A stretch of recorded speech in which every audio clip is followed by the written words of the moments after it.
In today's episode of True 911 Calls, when people say not all heroes wear capes, some of them might do it for fun. Because all of these calls were made by children who saved the day. Dennis Smith was trying to warm up his Melbourne home when he caught on fire inside the house in January 2015. Thanks to his brave 9-year-old daughter, Ebony, XXIII was called in time. My dad was trying to light a fire, and then it's actually started a fire in the house, and my dad's been badly burned. All right, the ambulance is already on the way. I want you to stay calm for me. You're doing really well. I know how scary this is for you, Dale. The ambulance is coming. I want you to take a slow, deep breath, and I need you to help me, okay? Okay. Now, I understand that Dad's been burnt. Yes. What I need to know is how many people are hurt. Just him. We Okay. told you ran for safety because we got really scared. He jumped in the pool because he got caught on fire. Okay. Now, is anything still burning or smouldering? I haven't had a look because I just came around the back because I got really scared. Is the house still on fire? Georgia just said she took out the fire. So is Dad completely awake? Yeah, he's completely awake. All right, reassure him the ambulance is already coming there, okay? Okay, the ambulance is coming, Dad. What parts of his body were burned? All over. Yeah, all over. Now, we want him to cool the burns. Yeah, he's in the pool right now. He's in the pool at the moment, is he? He's shaking to death. Okay, so obviously we don't want him getting too cold. If he is getting too cold there and he's starting to get those shakes, we may need to get him out of the pool. Dad, if you're shaking a lot, they want you to get out of the pool, okay? Would you go right out the front to the ambulance? I'm so scared, Dad. You're doing so well, okay? You okay, Dad? Tell him not to move around for the moment. Okay, don't move around at the moment. Is it okay? Can we sit him down on the couch? Yeah, just keep him resting comfortably for me, okay? He's laying on the counter now because he's in pain. I understand he's in pain there, okay? Is the ambulance nearly here? Yeah, they're coming as quickly as they can for you, darling, alright? Okay. So is Dad still completely awake? Yeah, he's still awake. Good. But he's in pain. I understand. He's in a lot of pain. Will he have to go to hospital? It's very likely, given the way you've described his burns, that he should. How old are you, Ebony? I'm 11 years old. Ebony, you've done a wonderful job for Dad. It was the bravery and quick thinking of two young girls that saved the lives of their parents and siblings. Junior XXIII heroes 13-year-old Ebony and her 11-year-old sister Georgia were awarded for their bravery when they were able to contact XXIII and save their father Dennis Smith from burning cinders. Dennis and his family had reportedly been playing Monopoly when he decided to use petrol to light the fire in their fireplace. The petrol had exploded over Dennis and he burst into flames. Dennis ran and jumped into the pool while Ebony and Georgia ran for safety and called XXIII. Ebony explained to the operator that her father was shaking and writhing in pain in the water. After the ambulance had been dispatched, Ebony followed the operator's advice and hurried to persuade her father to get out of the water. With Georgia's assistance, Ebony performed first aid on her father with the instructions of the XXIII operator and kept him stable until paramedics arrived and took her father to the hospital. He had suffered substantial burns but would recover.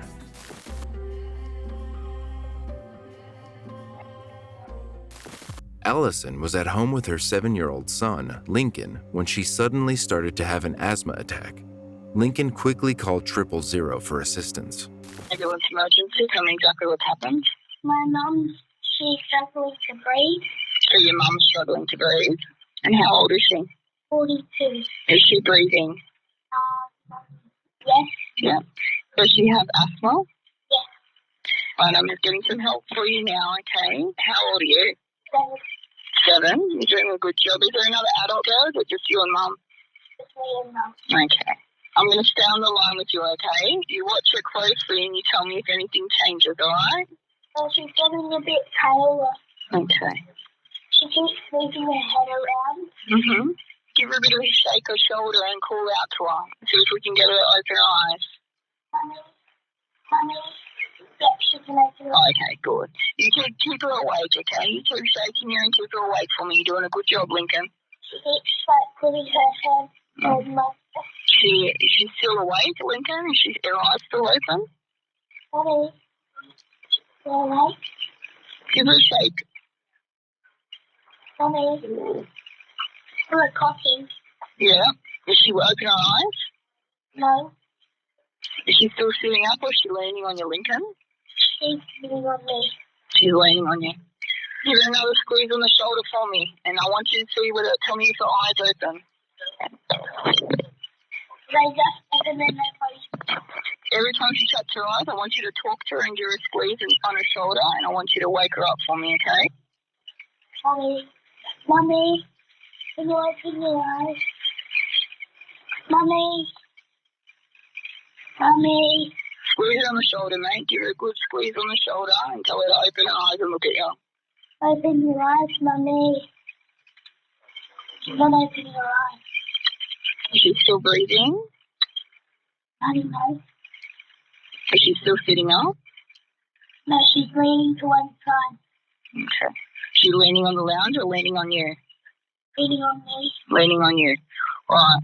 Put your hands on her chest, and I want you to feel if you can see if you can feel her chest going up and down. No. It's not. Give her a good shake her, and tell her to open her eyes. You open your eyes, Mum.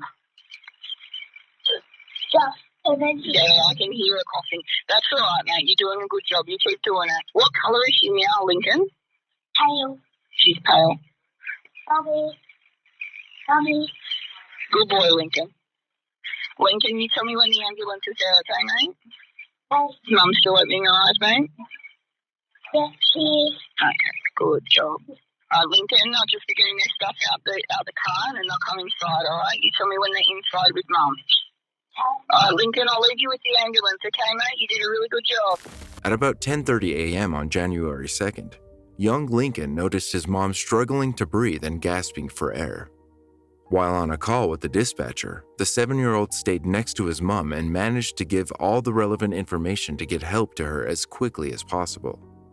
The dispatcher reassured the young boy and guided him through what to do to take care of her and help her when she became drowsy and unresponsive until the paramedics got there.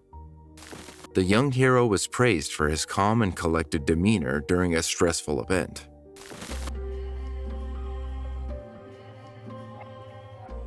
The names of the victims in this case have been kept anonymous. An 8-year-old girl in Louisville saved the lives of her mother and 2 siblings when 2 armed men invaded their home in September 2009. The girl was able to hide and call 911. 911 separate chambers. Where's your mercy? There's 2 people in the house. Do they have weapons? Yes. Huh? Yes. What type of weapons do they have? Okay. They have guns? Are they white, black, or Hispanic? Right. There's 2 white people? Okay, don't hang up on me. Whatever you do, are you in the house? You're still in the house? Yeah. How old are you? 8. You're 8? Yes. Are you a male or female? Yes. Female? Mm-hmm. And both of them have guns? Yes. Have they shot anyone? No. Don't hang up on me. Whatever you do, are you hiding? Yes. Where are your parents? The upstairs, and I don't know where I am. How many people are in the house other than those 2 people? 3 more. Are you in the basement? No, I'm in the closet, in the kitchen. I don't know. You're in the kitchen? Yes. Where is in the kitchen? In the closet. In the closet? Yes. You're hiding in the closet? Yes.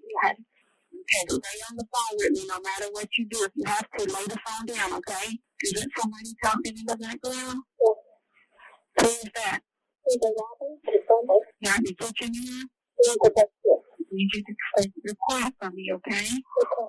You just say yes or no. Are they in the kitchen with you? No. Now they're going upstairs? Yes. Both your mother and father upstairs? Is your mother upstairs? Yes. Where's your father? He's in the college. He's not there? Yes. Do you have any brothers or sisters? Yes. Are they upstairs? Yes. They're in the basement? Yes. How many? Yes. How many brothers or sisters? One that I want to sing about in the basement. One brother? It's your Uncle Polly. Don't answer the phone. Stay on here with me. Yes. Okay. How old is it? A brother that's in the basement? A brother and a sister? Are they both in the basement? They're coming with my mom. Okay. How old is your brother? He's 12 and he's 13. Your sister's 13 and your brother's 12? Yes. And they're in the basement with one of them? With one of the robbers? Yes. You're doing real, real good. Do you know your uncle's phone number? No, there's no how do you know? Okay, when he called, did you see the number in the caller ID? Yeah. So, I can hear them. Okay. Okay, what is it? Can you tell me what? Okay. Huh? They walked in the door, challenges on the floor. Okay. No? I'm still right here. I'm not going anywhere. Are they here? Yeah, they are. They're out there. They just can't come in. And I don't want you to leave. You stay hiding in the closet, okay? Whatever you do not come out. The lives of a family in Fern Creek were saved thanks to the quick thinking of an 8-year-old girl who was able to hide and phone 911 when 2 intruders broke into her home with guns. It was just after 10 p.m. when a frantic call came from an 8-year-old girl who told the dispatcher that 2 men were in the house with guns, and they were pointing them at her mother and 2 siblings.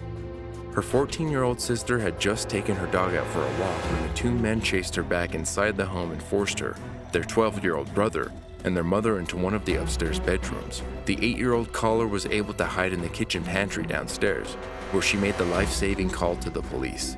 The intruders surrendered when police arrived. There were 19-year-olds Kendall Towns and Frederick Dorsey, who were both arrested and charged with robbery, possession of a handgun by a convicted felon, and receiving a stolen firearm in this case. The victims said that they did not know either man, and authorities have said that it is unclear why that particular home had been targeted, as the men would not talk to the police. They had begun to duct tape the victims at gunpoint but were stopped before anybody was harmed, and the victims reported that nothing had been taken from their home during the incident. Detective Donnie Shrout of the LMPD later said in an interview, "She did save her family's life in my opinion. I think she did an outstanding job. She opened the door and let the patrol officers in the front door when they got there."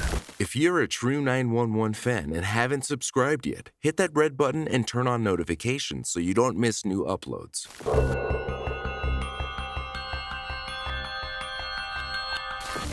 The next call is also out of Australia. An 8-year-old girl who phoned 000 and calmly followed instructions to resuscitate her mother was among 29 Victorian children who received 000 Hero Awards. Incredible audio of the phone call reveals Charlotte Portuguese from Melbourne managed to stay calm and composed as she explained the medical emergency. Tell me exactly what happened.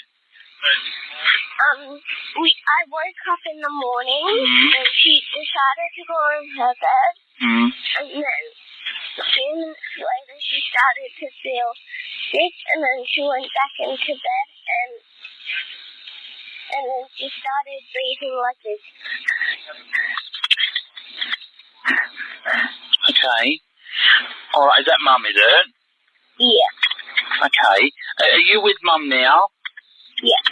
Okay. How old is Mum? She's 32. 32, okay. Is she awake? Yeah, she's awake. Okay. Is she breathing? She was like, now she's not breathing. Sorry, she's not breathing? No, her eyes are still open. Okay. Listen, we're going to get some help, okay? I want you to stay on the line for me, alright? Alright. How old are you? I'm 8. Okay. Now listen, what's your name? Charlotte. Charlotte, is there a defibrillator available? It's CHARLE. Okay. You listen to me very carefully. There's no one home with you, else home with you at the moment, is that right?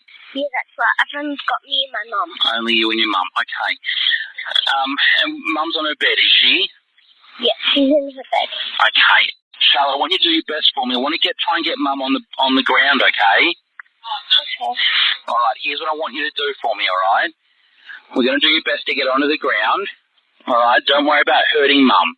Now, is there a sheet or a blanket underneath Mum?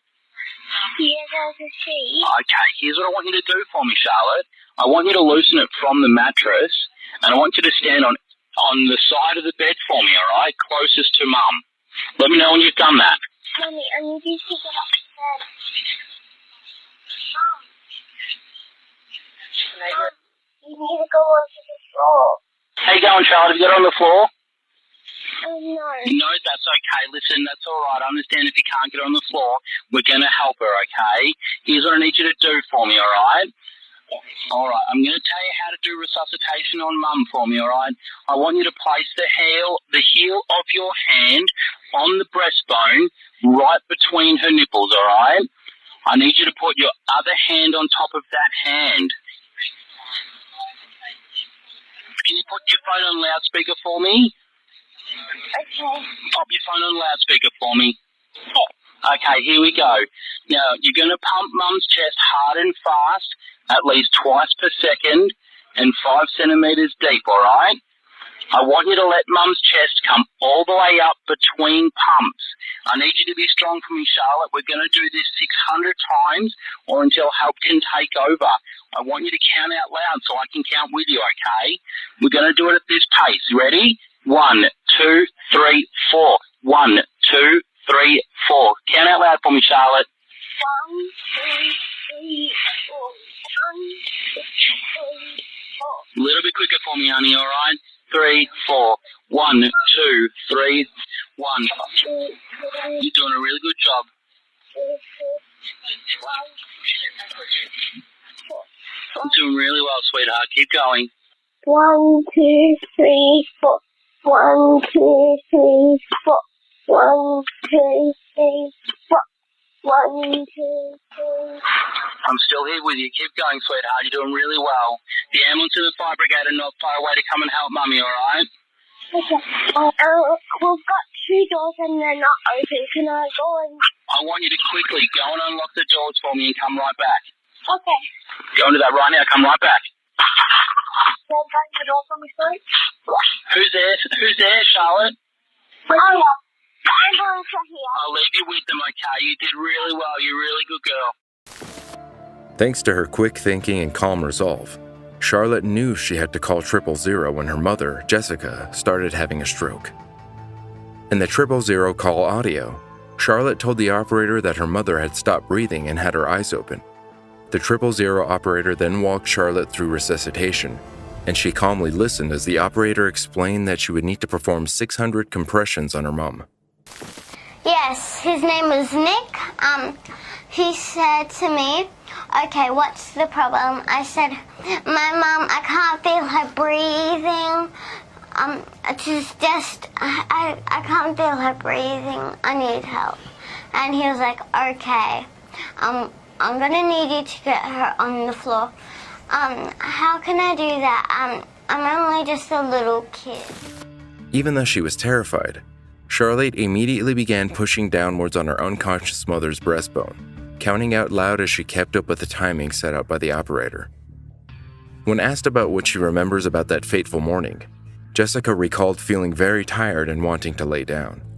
Thankfully, after 4.5 minutes, paramedics arrived at the house and took over. Charlotte received a Junior 000 Hero Award after being nominated by the Emergency Services Telecommunications Authority operator, who took her call. Minister for Emergency Services Jane Garrett said the award recipients remained remarkably cool, calm, and collected in emergencies that would have rattled most adults. Charlotte said she remembered to call 000 after learning about it at school. She added, well, it's because at school we had a lesson when I was in grade 2, and they told us all about 000, and they said it's only for special emergencies. I knew that she wasn't looking good, so I had to call 000.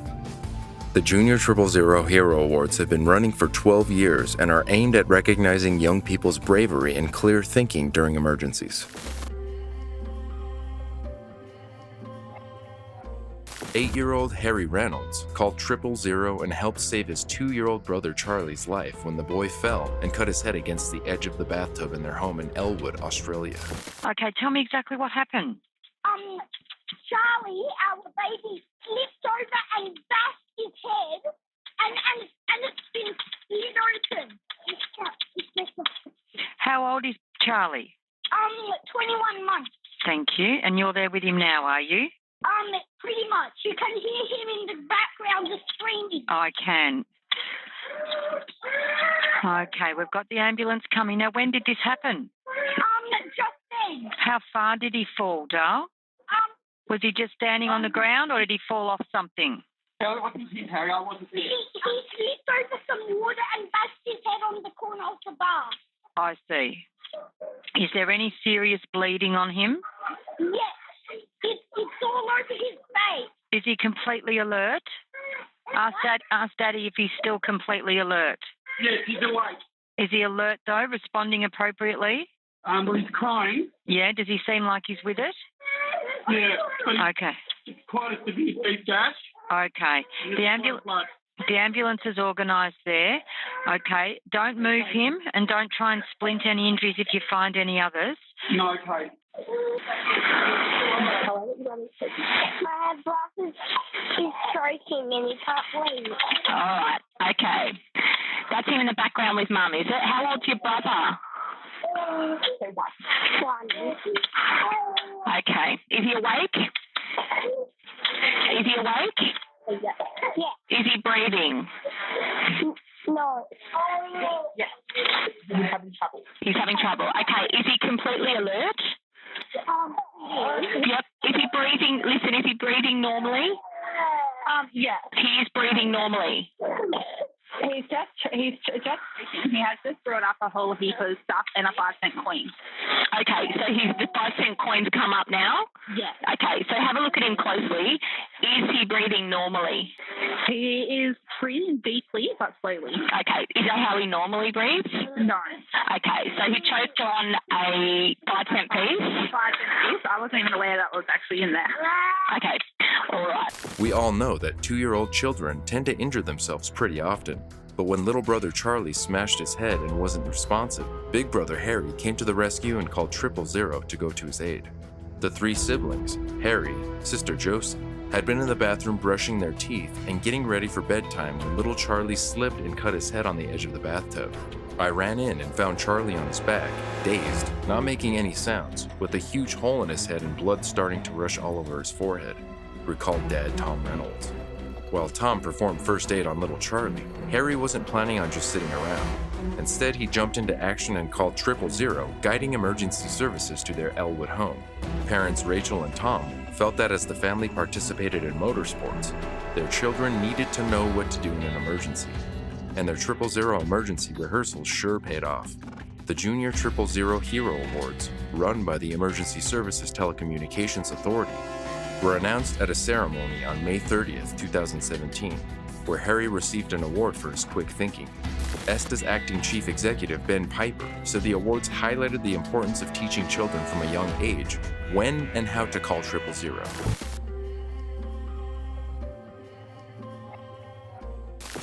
A 7-year-old Australian boy came to his father's rescue, earning himself the title of a Junior 000 hero. He made the call while his mother was helping his father, James, who was having a seizure. Emergency services. Thanks, Telstra. Go ahead, caller. What address do you need the ambulance? Sorry, my brother gave me. What's your address? Do you need an ambulance? Yes. Yep. My dad's having a fit. Okay, what's your address? What's the home address there? I don't know. You're not sure? Do you know the name of your street? Yes. Yes. What suburb? Yeah, Mum. Son? What suburb? Do you know what suburb it is? My dad having a fit. Yep. Do you know what suburb you're in there? No. You don't know? Is your mum home there with you? Yes, but she's out there. She doesn't want us to come. She just said keep the door locked. Keep the door locked so she's with your dad? Yes. Yeah? How old are you? Can you get there as quick as you can, We're going to get an ambulance on the way. Just stay really calm there for me, okay? Yes. Can you tell me what's happened? Your dad's having a fit, is he? Pardon? Your dad's having a fit, is he? A seizure. A seizure. How old is your dad? 26. 26. He's turning 26. He's turning 26. Now, can you see him? Is he outside? No, he's inside. He's inside. Is he awake? Yes. He is? Is he breathing? I'm pretty sure. Can you go check and see? Tell me whether you can see his chest going up and down, okay?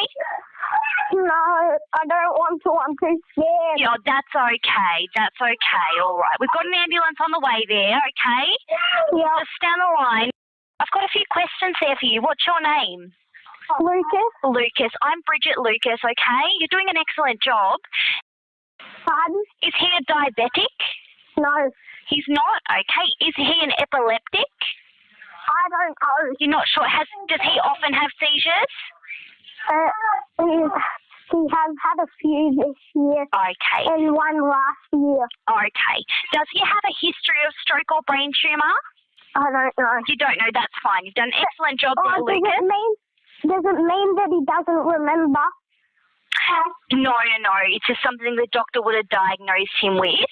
Yeah, okay. He's got these little pills that make him better, that don't make him have a seizure. Oh, okay. All right. You've done an excellent job there. Your dad's name's James, is it? Now, you've done a really good job there, okay? Yeah. Can you tell them to get there as fast as they can? They're on the way there for you, Lucas. You need to stay on the line for me, though, okay? Okay. And I've got my brother and sister in here. How old are your brother and sister? Well, my brother's 2, my sister's 4. She's 4. And how old are you? Well, I'm 7. Okay, just one moment there, Lucas. Don't hang up. I'm not going to because I'm really scared. You've done a great job there and we have help on the way, okay? The California Gully Boy is the oldest of 3. His little brother is 2 years old and his sister is 4. Lucas stayed calm and answered the dispatcher's questions, even while trying to keep his siblings quiet. The junior hero was presented his award by the Minister of Emergency Services, Jane Garrett, and comedian Dave Hughes. 28 other young Victorians were also awarded at the ceremony.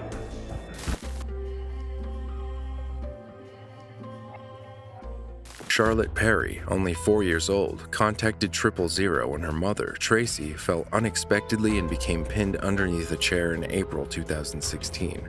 Tracy suffers from a medical condition that causes her to lose consciousness, but thankfully, her daughter was there to save the day.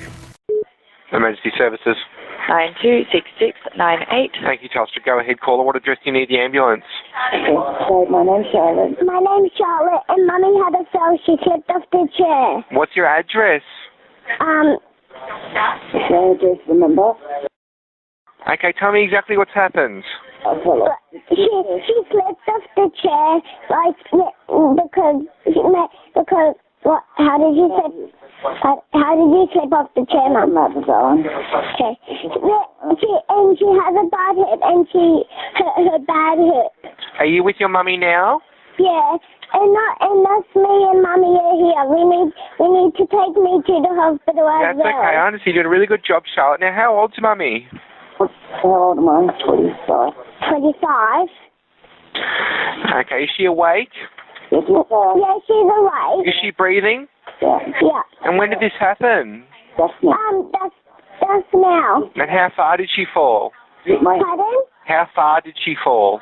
That's on the chair. She's in the study like she used to fall in. And what caused the fall, Charlotte? Pardon? What caused the fall? Hip. My hip. Her hip. Bad hip. Oh, she has got a bad hip, has she? Yeah, and she hurt it. Okay, is there any serious bleeding, Charlotte? No, that's it. It's already stopped healing and it's turned into a scar. Oh, she had an operation. Yeah, lots of operations. Is she completely alert? Yeah, just tell them to hit my head and I'm just nauseous. She hit her head and she hit her head? And nauseous. You said is she a little bit dizzy? Yeah. Yeah. Is that what caused the fall? Yeah. No. Is she still on the ground? Yeah. I'm stuck. I can't. She's stuck. She can't move. I'm just organising help for you now, Charlotte. Just stay on the line and I'll tell you exactly what to do next, okay? Okay. She's on her tummy too. Okay, I don't want you to move Mummy unless she's in any danger. No, I'm not. And don't split any of her injuries. Now, Charlotte, you're doing a really good job. Now, just From what you've told me, Charlotte, I'm going to transfer you through to one of our health professionals. They're just going to be able to help you and Mummy a little bit further, okay? Okay. So stay on the line, don't hang up. Okay. Tracy, Charlotte's mother, suffers from a chronic complex migraine condition that causes her to lose consciousness suddenly. This condition has left Tracy exposed to falling and potential significant injuries. Before her fall in April 2018, Tracy had only reached 27 days without an episode during the health battle she has fought since 2015. Reportedly, she believes her condition stems from a car crash she was involved in 2000. Due to her mother's condition, Charlotte's parents had taught her how to contact emergency services from a young age, and it's a good thing they did. Tracy's brave 4-year-old daughter had been with her mother and contacted 000 when her mother fell unexpectedly and became pinned underneath a chair. Tracy did not lose consciousness, but due to her previous hip replacements, she could not move. Charlotte explained to the operator what had happened and cared for her mother until paramedics arrived. Tracy stated that she was in awe of her daughter's resilience and a cool head. Because of my falls, my husband Andrew and I had spoken about what would happen if he wasn't around, she said. So we tried to teach her as best we could, but she stepped up when we needed her. If she hadn't helped, I hate to think what may have happened. Charlotte received an Emergency Services Telecommunications Authority Award for calling 000 and is now a Junior 000 hero. The awards, now in their 14th year, recognize young people for their bravery and clear thinking in emergencies. Tracy did not attend the formal presentation of Charlotte's award, which she said broke her heart. Tracy also expressed her gratitude towards the Upway community for the assistance she has received during her ongoing battles with her health. Staying in Australia in 2020, at the height of the coronavirus outbreak, they had some of the world's strictest rules to keep the virus under control. Unable to travel freely, many Australians were confined to their homes. During this strange time, 7-year-old Archer Barros woke up in the middle of the night, went into his mom's room, and found her unresponsive and shaking. Archer, who was on the autism spectrum, unlocked his mom's phone and video called his grandma. When he saw Archer's mom was unconscious, she told him to hang up and call 000. Okay, Archer, you're with the nice ambulance lady now. You can have a talk to her, okay? Hi, Archer. My name's Emma. What exactly what happened, mate? So, I think I was sleeping and I woke up and I saw her sleeping, snoring loud and shaking. Shaking? Moving her hands up and down. Okay, do you know what's happened with Mum? I don't know. You don't know? Okay. We're going to get you some help out there, mate, okay? Okay. Okay, and when you say shaking, is her whole body shaking or is it just her hands? Can you describe the shaking to me? Okay, and are you with her now? Yeah, it's a bit better now because she's not shaking as much and her eyes are closed. Okay, how old is your mum, Archer? My mom's 45 or 6. 45 or 6? Okay, you're doing a really good job there. I'm just going to ask you some questions so we can get her the best help, okay? Is she awake? No. Is she breathing? Yes. Okay, is her breathing completely normal? I think so. You think so? Does it sound like her breathing normally does? I see her belly's going up and down. Okay, good boy. That's it. Is she still unconscious? Is she still not awake? Yes, she's just not awake. Okay, we've got that help organised there for you, okay? So talking to me isn't slowing anything down. You, or is it just you and Mum? It's just me and Mum. Okay, I'm organising help for you now, mate. Stay on the line and I'll tell you exactly what to do next. If there is a defibrillator available, send someone to get it now in case we need it later. What's that? That's okay. It's a heart-starting machine, but most people don't have them in their home, so you probably don't have one. No. Okay, I'm organising help for you now. Stay on the line and I'll tell you exactly what to do next. Are you right with Mum now? Yeah. You're doing a really good job. Listen carefully. Lay her flat on her back and remove any pillows. How's she lying at the moment? She's on the back of the pillows. Her back. She's on her back? Yeah. Okay, and are there any pillows under her, or is she lying on the ground? Lying on the bed. Lying on the bed. Are there any pillows under her head? No. Okay, good. Now place your hand on her forehead and your other hand under her neck. Then tilt the head back. Oh, tilt the head back.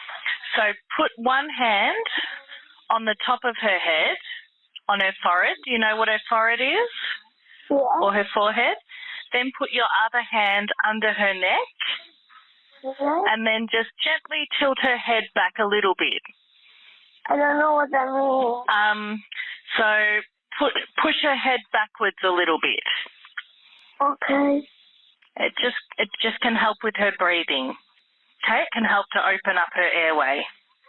I think she's breathing okay. I just don't know. Okay. Can you feel or hear any breathing now that you've done that? Yes? Is she breathing normally? I think she's better now. She's not shaking anymore. Okay, that's good. Was her whole body shaking, Archer? No, her hand was just going up and down. Her hand was just going up and down? Yeah. Okay. Is she breathing normally? Yeah. Okay. This might be a bit tricky, but we'll give it a try. Can you try and turn your mum onto her side with her head tilted back? So keep her head how you had it before, so it's just leaning back a little bit. And then try and turn mum onto her side. Oh. Thank you. Can't do it. You can't do it? Yeah. That's okay, mate. That's all right. You've done a good job. We're just going to stay with her and check her breathing often, okay? I'm going to stay on the line until the help arrives. So you just let me know when the ambulance are there. Or let me know if anything changes with mum, okay? Okay. You're doing a really good job there. You're being very brave. How's mum doing at the moment, Archer? She's still doing good. Still doing good? Okay. How's her breathing going now? Good. Good? Okay. Yeah. We might just do a test on her breathing, okay? Okay. So what I need you to do is I want you to say the word now every time you see mum take a breath in. Okay? Yeah. Next one. Next one. Now. Next one. Now. Last one. Now. Okay, that's good. So mum's getting enough air in there, okay? Okay. You've done a really good job calling us. Well done. How's mum going now? Is there any changes at all? I don't think so. You don't think so? Okay. How's her breathing? Is it any different or the same? Probably, yeah. I called Grandma first. You called Grandma? Okay, good. Good job. He told me, the Grandma was the person that told me to call 000. Oh, well, that was good of her. Archer's mom, 46-year-old Anastasia Barros, has diabetes and was suffering from hypoglycemia. Her blood sugar level had dropped dangerously low. Without treatment, blood glucose levels can continue to fall and cause loss of consciousness, seizures, and even death. Following her diabetes diagnosis, Anastasia knew the dangers and had prepped her son on what to do should anything happen to her. The Melbourne mom of one said it was a pure coincidence that she had spoken to him earlier that week about what to do in an emergency. The young Australian had thought he should dial 911, but his mom told him that dialing 000, the local emergency number, would be better. Despite being stressed and terrified, Archer did a fantastic job following the operator's instructions and performing life-saving checks until the ambulance arrived. Even when police and paramedics entered a Surrey Hills suburban home looking like characters from a sci-fi movie, with their masks and goggles, the Grade 2 student wasn't fazed. Paramedics Emily and Matt rushed the 46-year-old to the hospital while Archer was invited into the front seat of a police car. When handed the car's radio, there was a special message from the police dispatchers who told the little boy how proud they were of him. In return, the 7-year-old taught Victorian police officers how to do the floss dance, and before he knew it, he was back with his mom, who made a full recovery. In 2021, Archer was awarded a Junior XXIII Hero Award for making the call that saved his mom's life. Unfortunately, the ceremony was canceled due to COVID-19, so Archer's certificate and medal were mailed to him. The XXIII Hero Awards highlight the importance of teaching young children when and how to call emergency services, but Archer already knows this. He told Kids News, "It's important to know how to call 000 because other kids can help their mothers."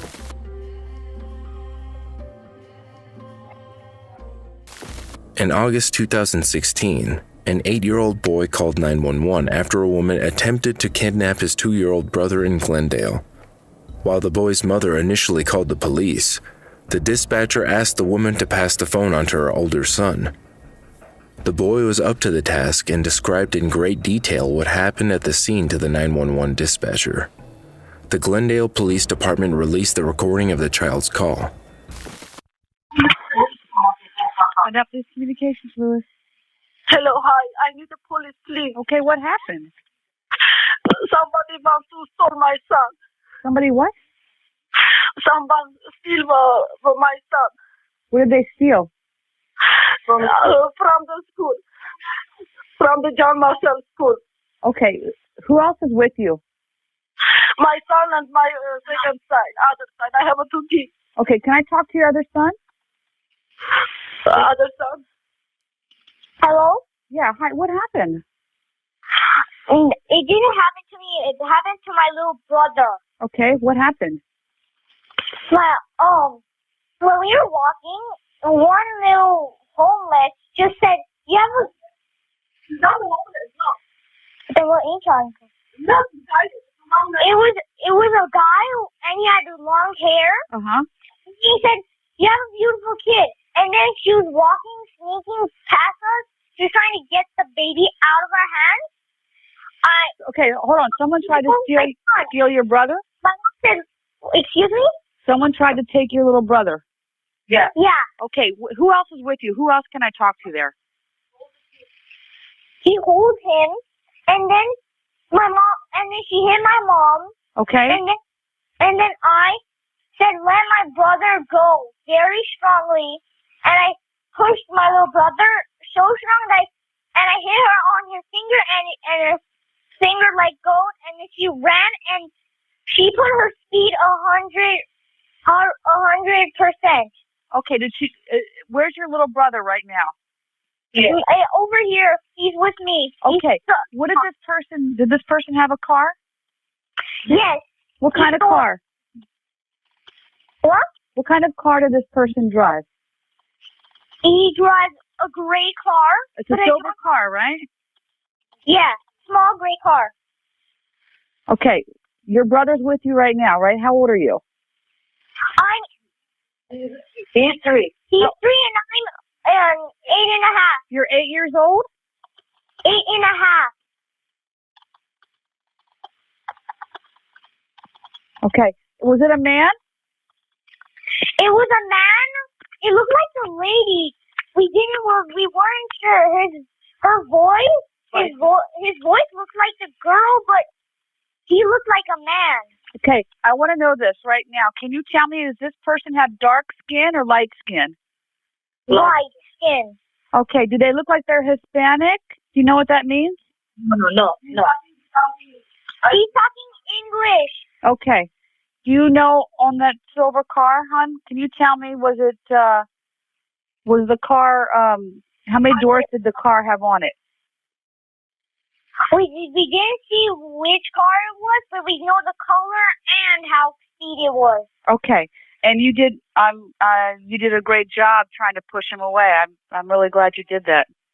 Excuse me. Yes. Okay.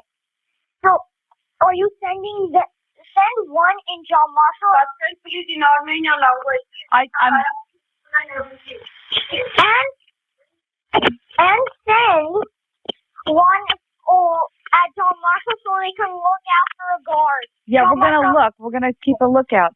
Was anybody else with you, or were you by yourself?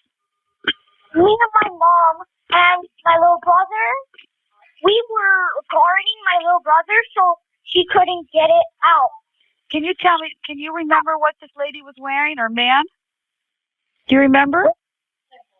Yeah, really bad, and he's like 6. Do you know what the lady was wearing?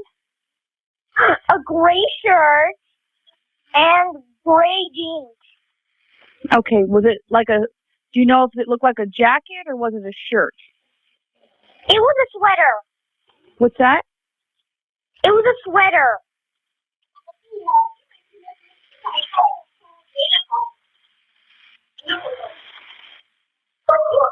Okay. Huh. So they're wearing gray sweater. Do you know what color pants? Okay. The unidentified boy was with his brother at John Marshall Elementary School. The suspect, later identified as Lisa A. Arnold, allegedly approached the family and attempted to kidnap the younger boy. Their mother came and intervened before the child could be taken. This was not Arnold's first attempt at kidnapping. Just 20 minutes before the incident at the school, a mother was taking a walk with her infant, who was in a stroller, when what appeared to be the same attacker approached the pair and grabbed the child out of the stroller. Neighbors were shocked to hear about Lisa's attempted kidnapping. That's still surprising from what she exudes from the outside.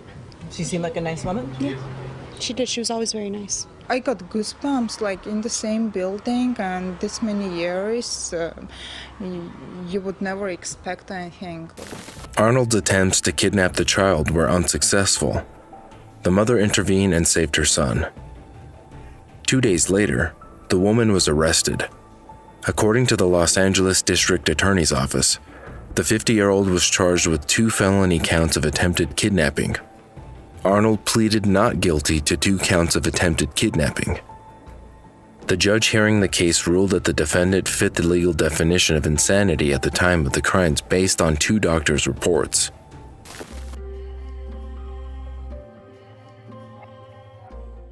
When 11-year-old Finn McClure and his younger brother Sam finished school in March 2018, their mom picked them up and drove them to their home in Hamilton, near Sydney, Australia.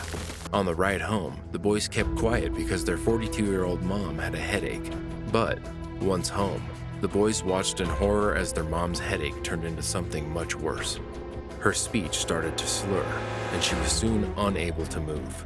Knowing there was something really wrong, Finn dialed 000, the Australian equivalent to 911. Emergency services. Tell me exactly what happened. Well, my mum started getting a headache. Right. And then she started throwing up on the toilet. Yeah. And then it started getting a lot worse, and now she's starting to not feel her legs. Okay. Her legs. All right. And Are you with can't mum move now? it. No, I'm sitting on her bed, but the phone mum's still on That's the all right. toilet. How old is your mum? I think she's 42. And how old are you? I am turning 12. All right. Is mum awake? Yeah, Is she's she on breathing? the toilet. Yeah, she's All right. breathing. I need to ask you some quick questions about mum so we can get the right help for her, okay? Is she completely alert? What does, like, when you talk to her, is she responding appropriately and making sense with her answers? No, she's not, she's trying to say stuff. All right. But What's your name? My name is Tim, and I have my younger brother next to me called Sam. Your name's Tim, is it? Finn. Finn. Okay. Can you take this phone to mum for me, Finn? Okay. All right. When you get to her, I want you to tell me if you think she's breathing normally. Yeah, she's breathing weirdly. Breathing weirdly. Okay. Is she able to talk normally? No. All right. Was there a sudden onset of severe pain? Is there any pain, Mum, anyway? Did Mum's headache happen all of a sudden, or has it been all day? Yeah. All of a sudden. All right. Yes, she has a migraine. And she can't feel her legs, is that right? Yes. All right. Has she had she can't move them. Okay. Stay on the line with me, Finn. You're doing a really good job, okay? Okay. Exactly what time did these symptoms start? It started happening, well, when we got picked up from school, we were told to be a bit quiet because Mum had a headache. So what time do you think that was, Finn? Well, we get picked up at 3:25. Okay. Has she ever had a stroke before? Mum, have you ever had a stroke before? No. No, okay. All right, I'm updating the ambulance for you, Finn, okay? Stay right there with Mum for me. All right, now we need to do a quick test on Mum for the paramedics before they arrive, okay? I want you to get close enough to ask her to do 3 things. Tell me when you're ready. Okay, I'm close enough. Okay, good boy. Ask Mum to smile. Mum, can you smile? No. Too late. Not able to smile, or ask her to raise both arms above her head. Can you raise both arms above your head? Mum. Is she able to do that at all, Finn? Yeah, she can just get in. Were they both raised equally? Or was one higher than the other? No, they were both like equally, Good maybe boy. within half a centimetre. Okay, ask her to say the early bird catches the worm. Mum, can you say the early bird catches the worm? Is that her talking, is it? Yeah. Okay. She can like barely speak, but yeah, she did say it, but very slowly. Understand. All right. Okay, so I've organised help for you. Stay on the line and I'll tell you exactly what to do next, all right? You stay there with Mum and ask Sam to go and... is it Sam or Ben, your brother? Sam's my brother. Sam's your brother. Okay, ask Sam to go and unlock the front door for us. And if there's an outside light, turn it on. Okay, I'm just going to quickly help Sam call Dad. All right. Do you want to put me on speaker on this phone? Do you know how to do that, Finn? Sam's calling. Okay, all right. Make sure you tell him that you're on the phone to the ambulance for Mum, okay? Hey, Dad, I'm on the phone to the ambulance right now. Yeah. All right, the ambulance is there, Finn. Can you go to the front door and meet them for me? Yeah. They're right here. All right, you've done a really good job for your mum. Well done, okay? Because of the boys' quick thinking and ability to work together and pass on vital information to the emergency services operator, the boy's mom was soon in the care of medical professionals.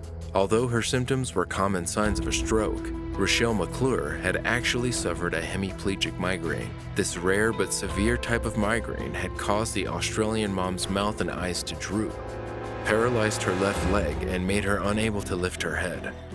But thanks to her children's bravery, she was able to make a full recovery. Finn and Sam's parents were incredibly proud of them, and so was Australia. In June 2019, Finn and Sam were awarded Junior XXIII Hero Awards at a ceremony at Parliament House in Melbourne. Finn said he knew it was important to remain calm when he called for help, and was surprised to be awarded for something he said he thought anyone would do.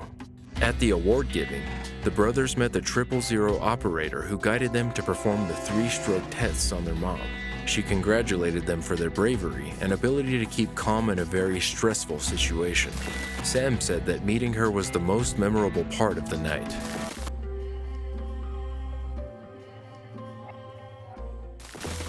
In September 2013, Daddy's little hero, 11-year-old Lily Talbot, calmly called XXIII and told them that her dad had been knocked unconscious by a rearing horse and that he was bleeding from the head.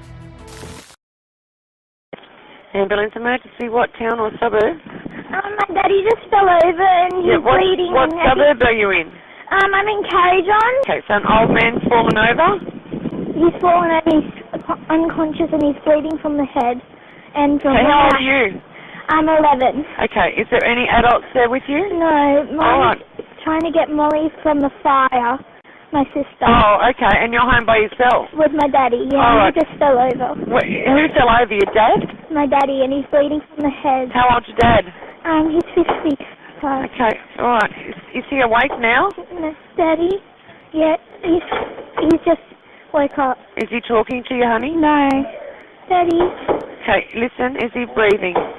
Yeah. Okay, all right. How far did he fall?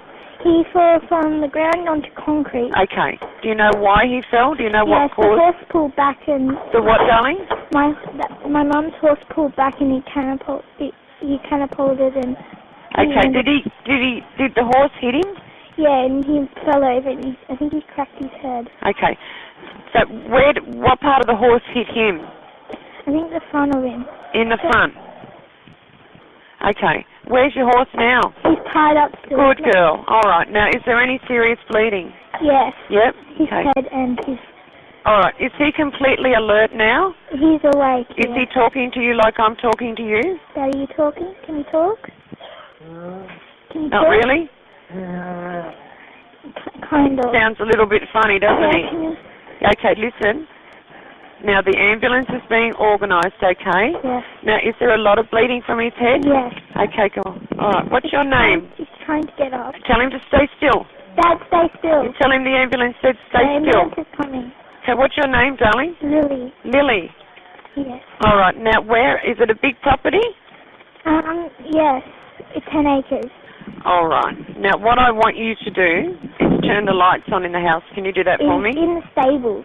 Oh, okay. He fell on concrete. All right. Now, I'm going to stay on the phone with you. Okay, the ambulance is on its way. Still. Tell Daddy to stay nice and still. Stay still. Now, have you got a cloth near you? I've got towels. Good girl.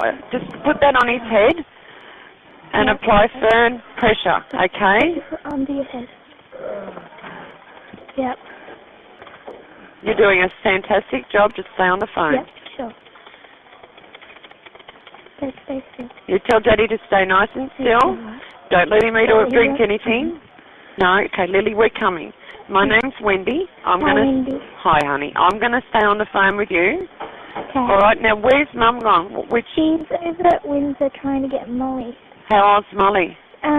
She's in year 8. She's 13. Okay. Does me to open the gate so the ambulance can come in? Sure. Hello? Yeah, hi, Lily. Hi. You've done that? Yeah, I got my neighbour too. Oh, good girl. Starting to talk clearly now. Oh, good, but tell him not to move. Alright. Okay, now, have you got firm pressure on the bleeding? Because we need to control the bleeding from his head, honey. I think he's starting to stop bleeding. Oh, good. So was he putting your horse away? Lily? Yeah? Was he putting your horse away, was he? No, but just... Somebody just tried to pull back again. Is something to frighten him? Yeah. What's your horse's name? Arnie. Arnie.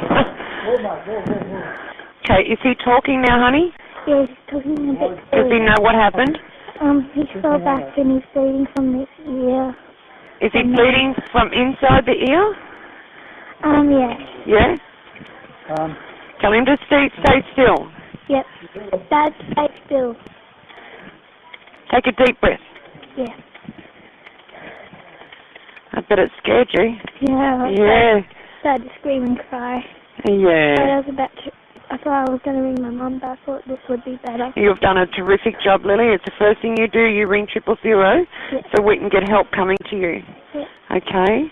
Is he only bleeding from the one side of the ear or both? I think so. That's what he fell onto, and he started to grip his arm. But I think he's moving it. But... You're doing a terrific job for your dad. You just keep reassuring him that we're coming, okay? And to can to stay really still. Nice and still. Right. Good girl. Can you get your neighbour, to put the car next to the gate that's open with the hazard lights on? That makes it easier to find you. Can you ask him to do that for me? Sure. Thanks, darling. Great. Good girl, Lily. Yeah, he's just gonna... Yeah, he's back on to do it now. Good job. You're doing a terrific job for Dad. You just keep reassuring we're coming. The ambulance is coming to help you, Dad. Good girl. You tell him to stay nice and still. Yes. Wendy said, can he stay nice and still? Alright. Dad, stay really still. The ambulance is coming to... Yep, we're coming, darling. Daddy? The ambulance is coming for assist. Stay really still, please. Yep, okay. Thank you for helping me. You're all right, darling. I'm just glad you're being such a brave girl. It's my pleasure to help you. I'm not going to go anywhere until the ambulance actually gets there. Okay. You've done such a terrific job for your dad. Well done. Well done. It's his birthday today. Oh, no. Yeah. Oh, my Lord. And Mum's gone to get your sister near the fires, and Dad's been knocked over by a horse, and you're being just the brave grown-up girl of the family. Aren't you? That's okay. Do you go to school? Yes. Okay. Do you like it? Yes. That's good. All right. How's Dad? Is he still talking? I'll go check. If he can't talk, don't make him. You just let me know what's happening, what you can see. Yeah, he can speak. Good. What he can see? No, you tell me what's happening there, because I can't see it, but you can. All right. Is he still bleeding from the ear? I think it might have stopped. Good. Bleeding. Good. Is it bleeding from the ear? Is it cold there? Kind of. With Yeah. some gas or All right. Do you want to get a blanket to put on Dad? Keep him warm? I think I have a big gas rug, so... Have you got a horse rug you can put on him? All right, darling. Just something to keep him nice and warm, because it'd be cold in the stable, isn't it? Yeah. Yeah. Have you had any emergency calls today? Oh, lots, and you're one of them. You're doing a really good job, Lily. You keep talking to Daddy. Yeah. Good girl. Just make sure he stays still. Yeah.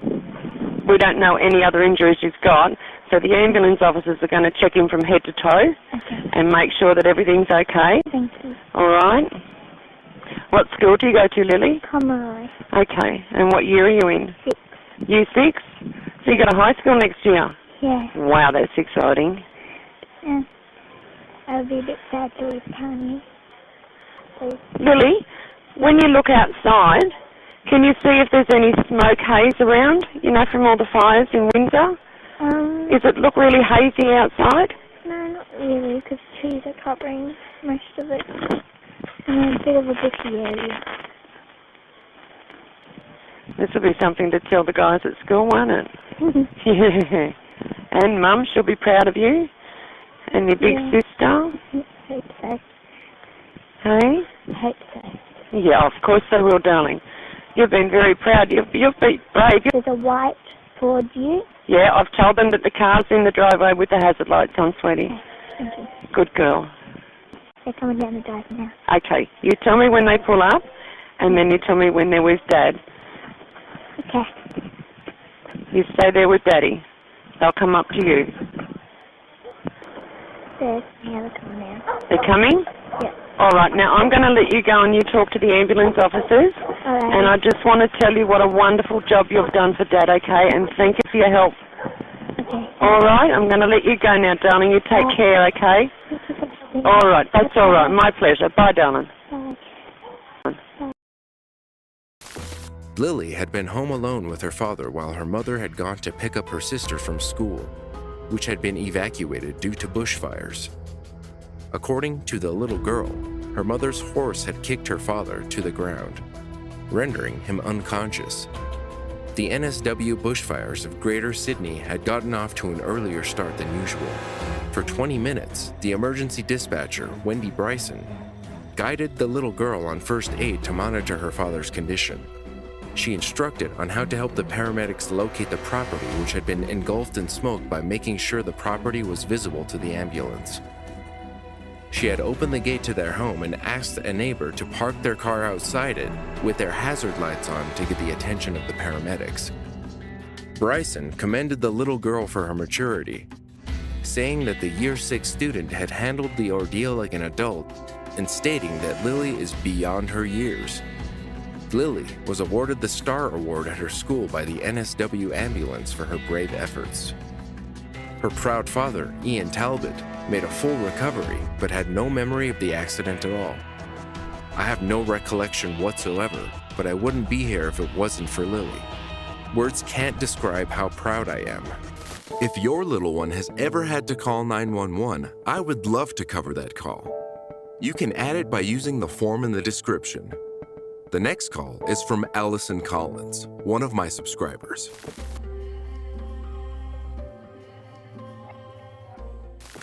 Allison Collins, a subscriber of our channel from Ohio, sent us this call of her son Kane contacting 911 when she collapsed. She was not feeling well and was on the phone with her fiancé, and he was on his way into work as a police officer.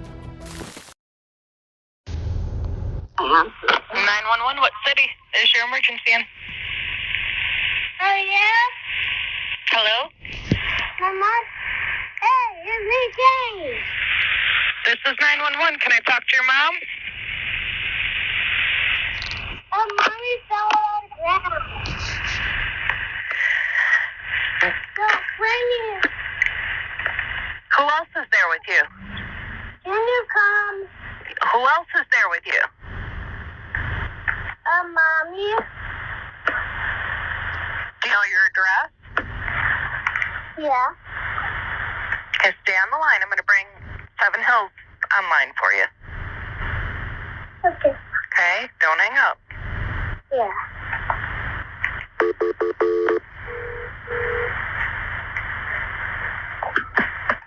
Playing this game.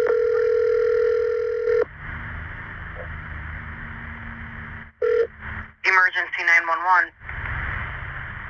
This is CCOMs. There was a child on the phone that said her mommy fell. Do we know the address? No, I was bringing her online with you. I've got a phase 2. Hello? I'm back. Okay, you said your mommy fell?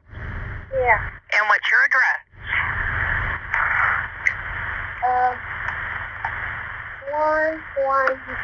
911. It's coming up phase 2, yeah. Because I've already had a 911 call for this and I need to dispatch the squad. So can I put you on hold? Yeah, go ahead. Thanks. Hello? I'm back. You said your mom fell?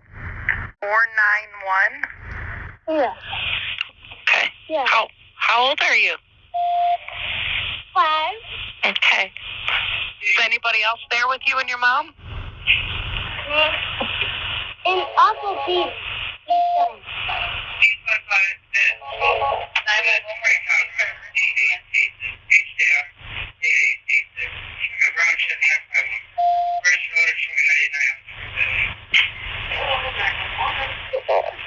The other lady on the line with us is gonna have help come there to the house, okay? It is 491. Okay, I'm asking you. Chad Kramer had been on the phone with his soon-to-be wife, Allison, when she tragically collapsed in their living room. Allison's 5-year-old son, Kane, who had been taught how to call 911 by his mother, quickly made the call. In order to remain calm, the boy even continued playing his PlayStation game while telling the dispatcher their address.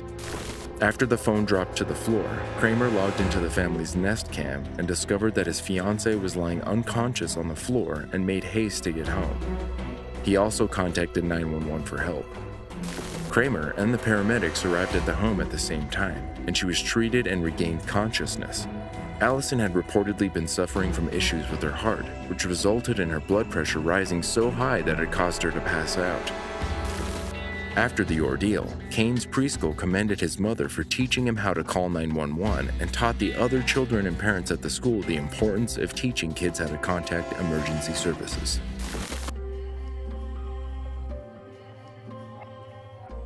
Josh, an 11-year-old boy from Woolloomooloo, was playing in his room when he heard a strange sound.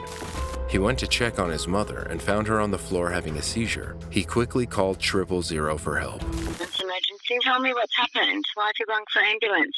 So when I was playing with my Legos, Yep. I heard an unusual sound coming from my mom's bedroom, so I went to check and I saw her on the ground. And she has epilepsy. Josh, are you with Mum now? Yes. Okay. Is she awake? If you call to her, does she sort of respond? No, her. Is she answering you?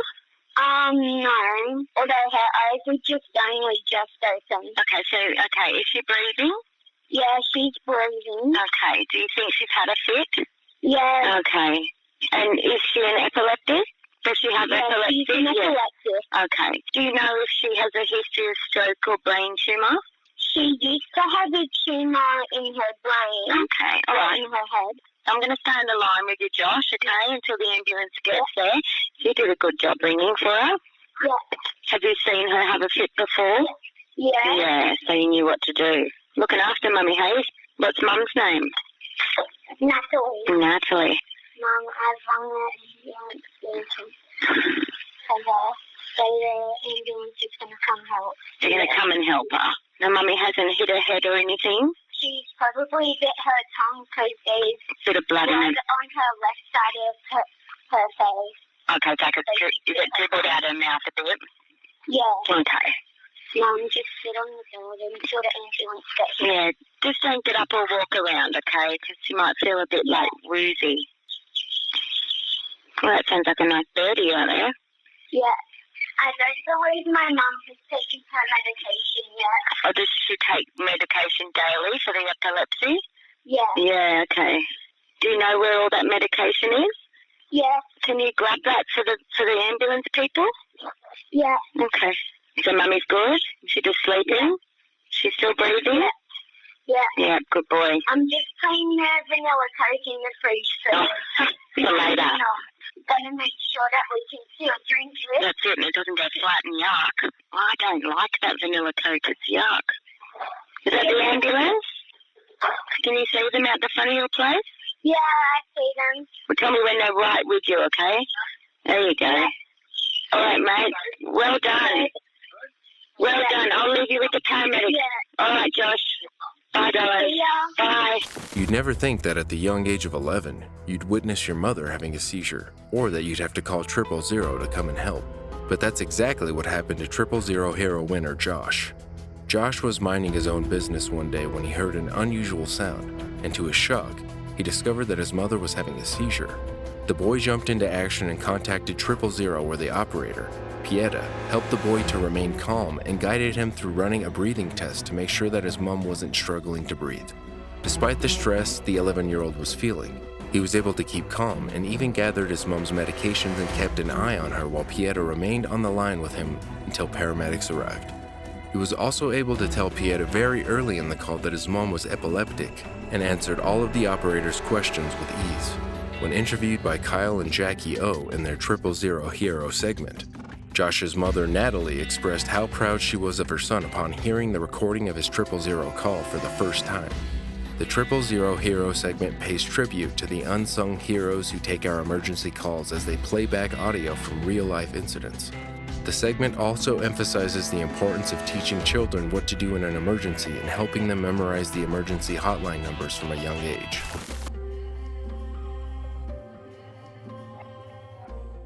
4-year-old David Mathers hurried to call 911 from his Bay Point home in January 2009 to report that his mother was not well. Katie Mathers had fainted from an allergic reaction to medicine and had hit her head on the floor tile, which knocked her unconscious. Fire emergency.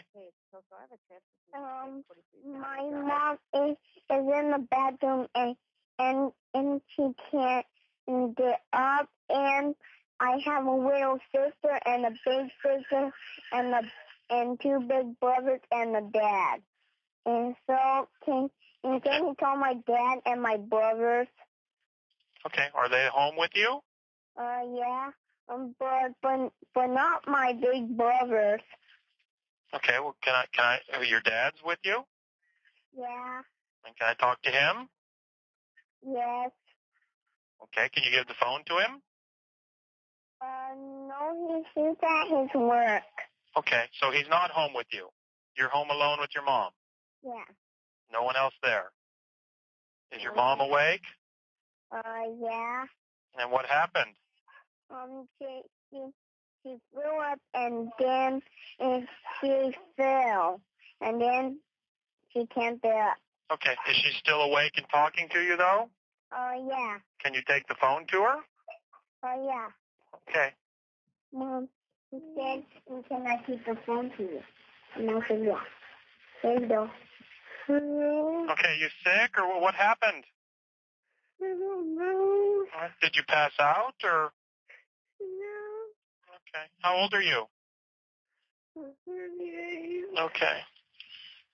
All right, well, we're on the way. Okay. Well, we'll have someone there to take care of it. We're on the way. My baby's in a high chair. Okay, we're on the way. Okay, we're on the way. We'll be right there. Well, Dad, tell him where you live, okay?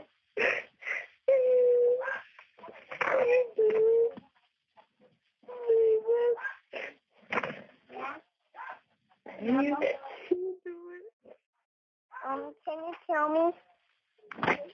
Are you there? Hello? We live in same score free. You what? We live in the same score free. Okay. Well, the firemen are on the way to help your mom. They'll be there in a minute, okay? I mean, we're in the 6th floor free. Oh, Bounty Drive? Yeah. Thank you. I have that. And the firemen are on the way. They'll be there pretty quick. Thanks. Okay, why don't you just stay on the phone with me? I'll tell you when you need to go open the door for him, okay? Okay. How old are you? 4. Okay. Has your mom been sick last couple days or what? Yeah, she's been sick lots of times, and she's been better lots of times. Okay. No, and now she can't get up. All right. So do you have a little sister or brother there in the high chair? I have a little sister here, but no big brother or big sister. Okay. And your little sister's in the high chair? They're at their dad's, and I don't know when they would get back. Okay. Is your little sister in the high chair? Yeah. Okay. And she's eating dinner. Okay. How old is she? I don't know. Okay. Well, is she really little, or does she talk yet, or does she crawl? She doesn't crawl. She only walks, and she can talk, and she walks and can say animals and person. So she's probably like 2 years old? Yeah. Okay. She crawled and then she walked. Right. Well, we all have to do that. What's she having for dinner? She's having noodles. Noodles? Okay. Yeah. And my mom did. But I'm not having noodles because I'm waiting for my toy house. Okay. So can you tell my dad and my mom is at the hospital because he's at work? You know, hon, there's going to be lots of people there to help you, and they'll figure out how to get a hold of your dad when they're there. Okay? Okay. And they'll get in touch with him. Where does he work? Let me ask my mom where he works. Well, that's okay. They can ask her when they get there. Oh, wait, I know where he works. He works by the jelly bean factory. Oh, the jelly bean factory? Yeah. He works at it or he works by it? He doesn't work by it. It's just by some houses, and his work is by it. Okay. And when every time we go to the jelly bean factory, we see Dad first, right. and then we go back home, and then Mom gets. And then right now, Mom fell and she can't get up, and now she's sick, and my little sister is in the high chair, and my little sister is trying to get out of the high chair, but she's buckled up. Okay, well that's good. She's buckled up because she's sick. Does she have a toy or something you can give her maybe to play with? Yeah, I have some of my toys that I could give her. Probably should only be one of the toys that's for her. Like, does she have a stuffed animal or something? Okay, I will. Well, okay, you stay on the phone with me. Can you walk around with the phone? Yeah. And is your mom still awake? Yeah. Okay. So, hon, do you have a dog? Yeah, we have 2 dogs. Are they inside the house? One named Hercules and one named Shaco. That's my dog. Are they both inside the house? Yeah. Are you able to like maybe put them in a bedroom and close the door so the firemen don't scare the dogs when they get there? Sure, but I got a window at the phone. But her coat is in my brother's room. Okay, is the door closed? Yeah, but Chico isn't in my room. Okay. How long is the firefighter? Oh, they're just around the corner. They should be there in just a couple minutes. Okay, but I'll try to get my dog. Well, that's okay. That's okay. They'll take care of it when they get there. Okay. How's your little sister doing? I gave her a frog, and now she dropped it, and now I'm giving it back to her. But will you guys promise to not give my mom a flu shot? Are you guys? Are we what? Are you guys gonna give her a flu shot? Oh, I don't think they would give her a flu shot. Oh. But is your mom still awake? Yeah. Let me check. Mom, will you promise to still be awake? All right, she's talking to you. That's fine. I can hear her. That's okay. Okay. But will you ask the firefighters to hurry here? Because my mom is going to sleep. She's what? She's starting to go to sleep. All right, yeah, they're right around the corner. They should be there any minute. Do you ever heard anyone say your mom has diabetes? No. Okay. But can you promise to tell the firefighters to take off their helmets and all that stuff? Take off their what? Oh, they don't wear helmets when it's a medical call, hon. Oh. They won't wear their helmets in. Do they wear their goggles still? Wear the what? Wear their goggles still. No, they just wear regular uniforms when they go on a medical call. Oh, well, will you promise to tell them to not scare us? Oh, they aren't going to scare you, hon. I'm going to tell you, they're almost there. I'm going to have you go open the door for them when they pull up out front. Okay. Tommy. No, I can't. No, can you guys turn at the other door? Okay.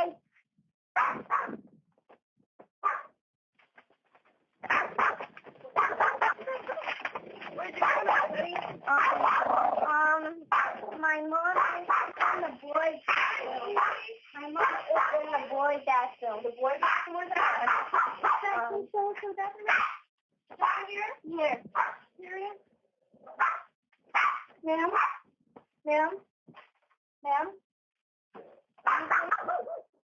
What happened? It was an average afternoon for David and his little sister when his mother suddenly passed out while cooking the family dinner. It was around 4:30 p.m. when Katie started to feel dizzy and bilious as she was cooking spaghetti. The mom ran from the kitchen into the boys' bathroom, the name the family uses for the commode near the kitchen, because she thought she had to vomit. Instead, she passed out, striking the top of her forehead on the linoleum. Later, she learned she had an allergic reaction to some medications. As his mother later described, the little boy did the unexpected, snapped into action, and came to the rescue. He and his little sister, Brandy Lynn, were the only ones home, and David quickly remembered 911 Ring, a song Katie had taught her children to help them memorize the emergency number. The boy hurried to call 911 for help. The dispatcher stayed on the line with the little boy until emergency services arrived at the home. "It's amazing, he's just so 4," Katie Mathers later said in an interview. "I would have never expected him to just snap into action and run to the rescue."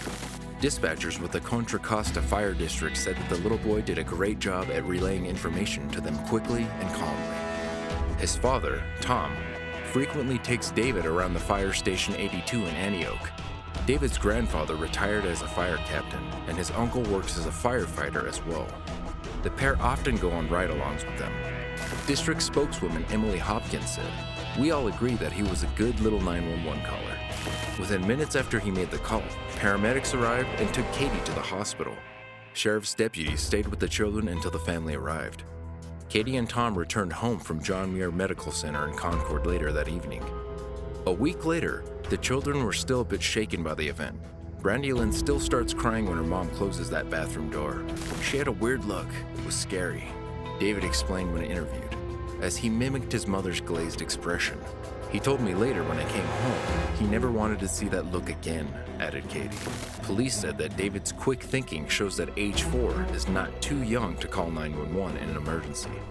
Calling from a landline was also important because it shows dispatchers the address of the emergency.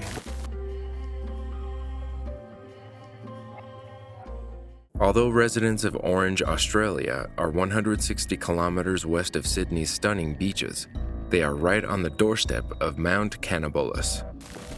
In late 2019, a group of Orange High School boys was riding their BMX bikes through the conservation area around the peak when one of the teens missed a jump. Seeing his friend was severely injured, 15-year-old Ethan called 000. My friend went off a jump and he says he can't move his legs or arms. He's on a bike, is he? Yeah, he fell off. How old is he? He's 15. Is he awake? Yeah, he's awake. Yeah, is he breathing? Yes, he's breathing. Just don't move him, okay? Yep. What part of the body did he injure? I think it's the back. It's the back. His neck. His neck. Is he having any difficulty breathing? Are you having difficulty breathing? I can't take any deep breaths. You can't take any deep breaths. I'm organising some help for him now, okay? So Ethan, I just need you to be sort of like firm and strict with your friends. I just want you to get them to move away. Ask them to go out to the road to meet the paramedics for me. You four. 1, 2, 3, 4. All go down to the road. You go down the road, Chuck, go down the road. I go down and wait till the paramedics arrive. Alright, mate. So it's just really important to stay calm with him, alright? I'm going to stay on the line with you. Okay, until help arrives. Okay, it's okay. I think it's very okay. Very okay. You'll be alright, You'll be alright. Yeah, he's saying it in a hurt. So tell him not to try and move. Yeah. Okay, no, they're on the way. Well, did he have a helmet on? No, I took it off. No. Oh, you've taken it off after the fall? Yeah. I think he went over and turned while he went on his head. You'll be alright. Breathe. So tell him we've got fire brigade, we've got police, we've got ambulance, and we've got SES coming. So tell him not to worry, we're all coming. Sorry, Harrison. Don't say that. You'll be okay. No, tell him not. She can't move. Can't move. Don't even worry. We're coming. There's a whole emergency party, and yeah, you'll be fine. Baby's still completely alert there. He can't really talk. You know, just think well. You're married, have a family. You got summer holidays, Harris. He can't talk. Don't feel very well. Just stay rest. You don't have to talk. Dad! Your parents there now? My daddy. Your dad's there? Alright, so just you need to make sure he doesn't move at all. So tell him not to move his head to turn towards his dad. So don't get him up. Don't touch him. No, Dad. I'm calling you ambulance now. Well, we've got 2 crews on the way. We've got SES and fireys and stuff as well to get him out. Alright, so it looks like we've got 1 crew that's already turned up on scene. I'll wait with you on the phone until they're up with you. Mount Cannibulus is an extinct volcano, and the conservation area surrounding it is a popular outdoor recreation spot. The boys had biked into this area before, but on this day, in a tragic twist of fate, 15-year-old Harrison Crisp landed on his neck and was instantly paralyzed. All Crisp knew at the time was that he couldn't move his arms or legs. Ethan told the operator what had happened. Ethan told the Kyle and Jackie O radio show that while he was on the phone to 000, his injured friend said he didn't want to spend the rest of his life in a chair. Sadly, Crisp had fractured one of his vertebrae, the individual bones that form the spinal column. When he landed, the strain put on his neck had damaged his upper vertebrae and left him with almost no movement from his head down. In the 000 Heroes radio segment, Ethan said that Crisp couldn't take deep breaths. The 000 call operator, Alexia, stressed the importance of not moving the victim in fear of causing further injury. The other boys, some of whom may have seen Crisp go flying over his handlebars, wanted to help, but they were understandably panicking. Ethan followed Alexia's instructions to calm things down and sent 4 of his friends down to the road to meet the paramedics. The damage to Crisp's spinal cord was incurable, resulting in paralysis of all 4 limbs. However, the teen can use his hands to operate his wheelchair and can also breathe and eat by himself. After having to leave his hometown for treatment, he is now back in Orange in a new, wheelchair-accessible home. Crisp no longer attends Orange High School, but he still hangs out with his old friends. In 2020, his friend Gabe, whose hair fell below his shoulders, vowed to shave his head bald if he raised $1,000 to buy a cell phone that interacts with Crisp's wheelchair. Over $1,600 was raised, and the clippers came out. Crisp, a previously active young man, has shown incredible resilience. Although his life is forever changed, continued rehab might help him get back a little control over some parts of his body.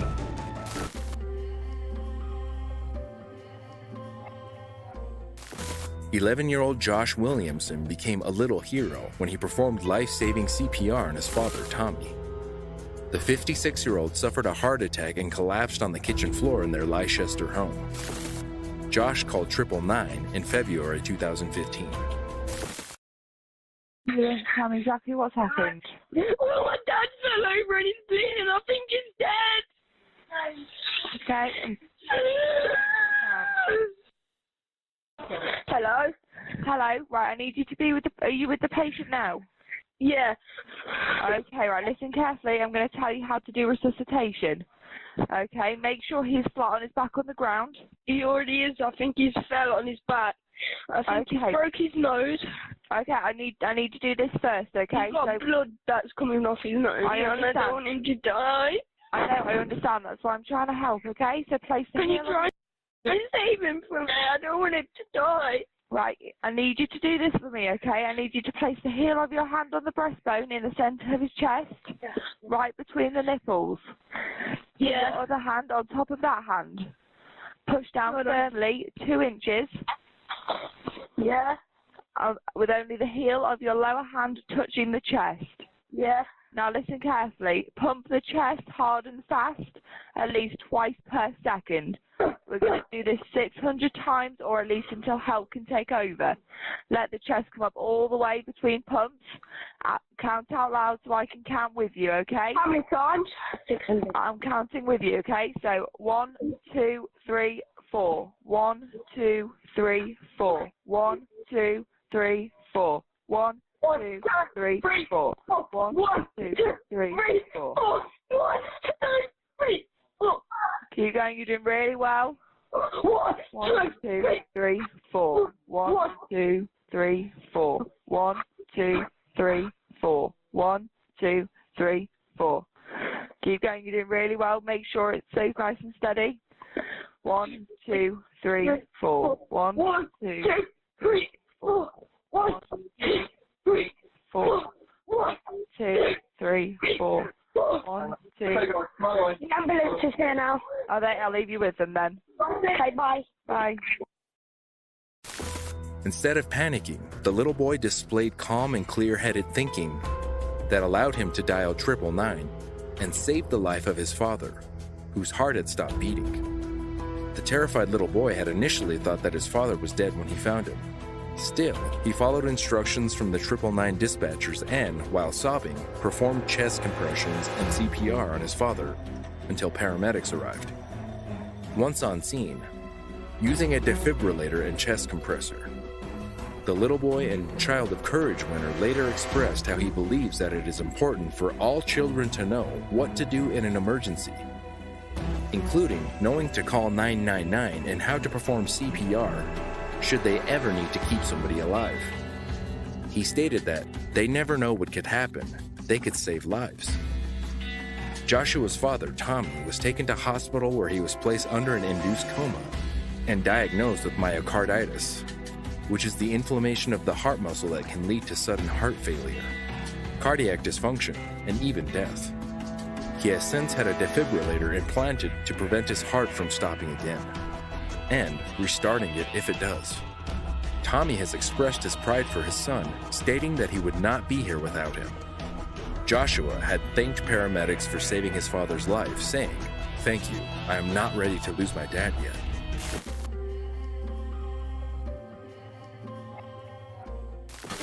In May 2017, 4-year-old Georgia Ritter of Bundook, Australia, called 000 when she witnessed her mother's quad bike flip over, trapping her beneath the vehicle and leaving her seriously injured on the family's 200-hectare farm.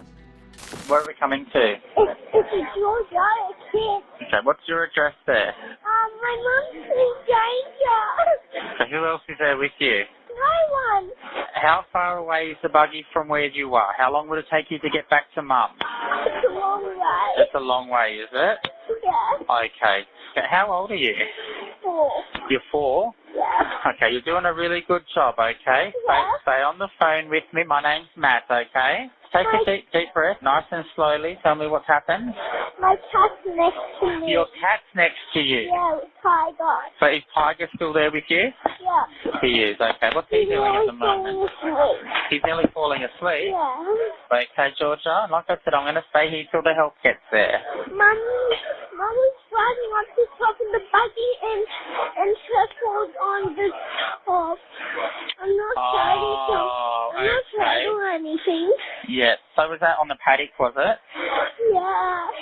It's fallen on the paddock. It's fallen on the paddock? Yeah. Okay, and so was it quite high up when it fell?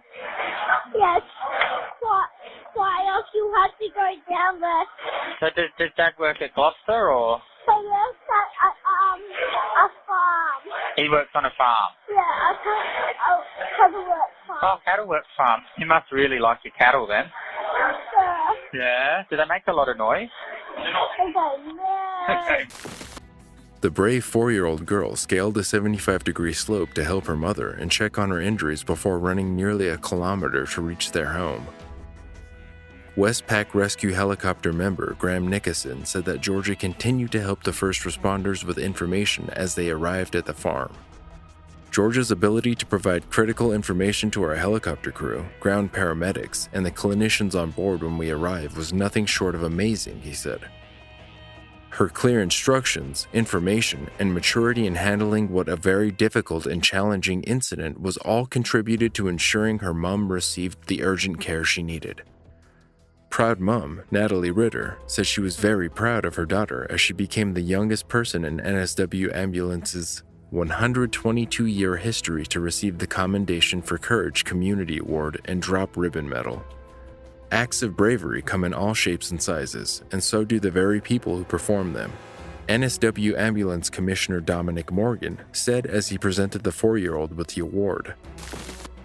Ritter said they are incredibly thankful for how things turned out that day, and it's wonderful to see her actions acknowledged in this way.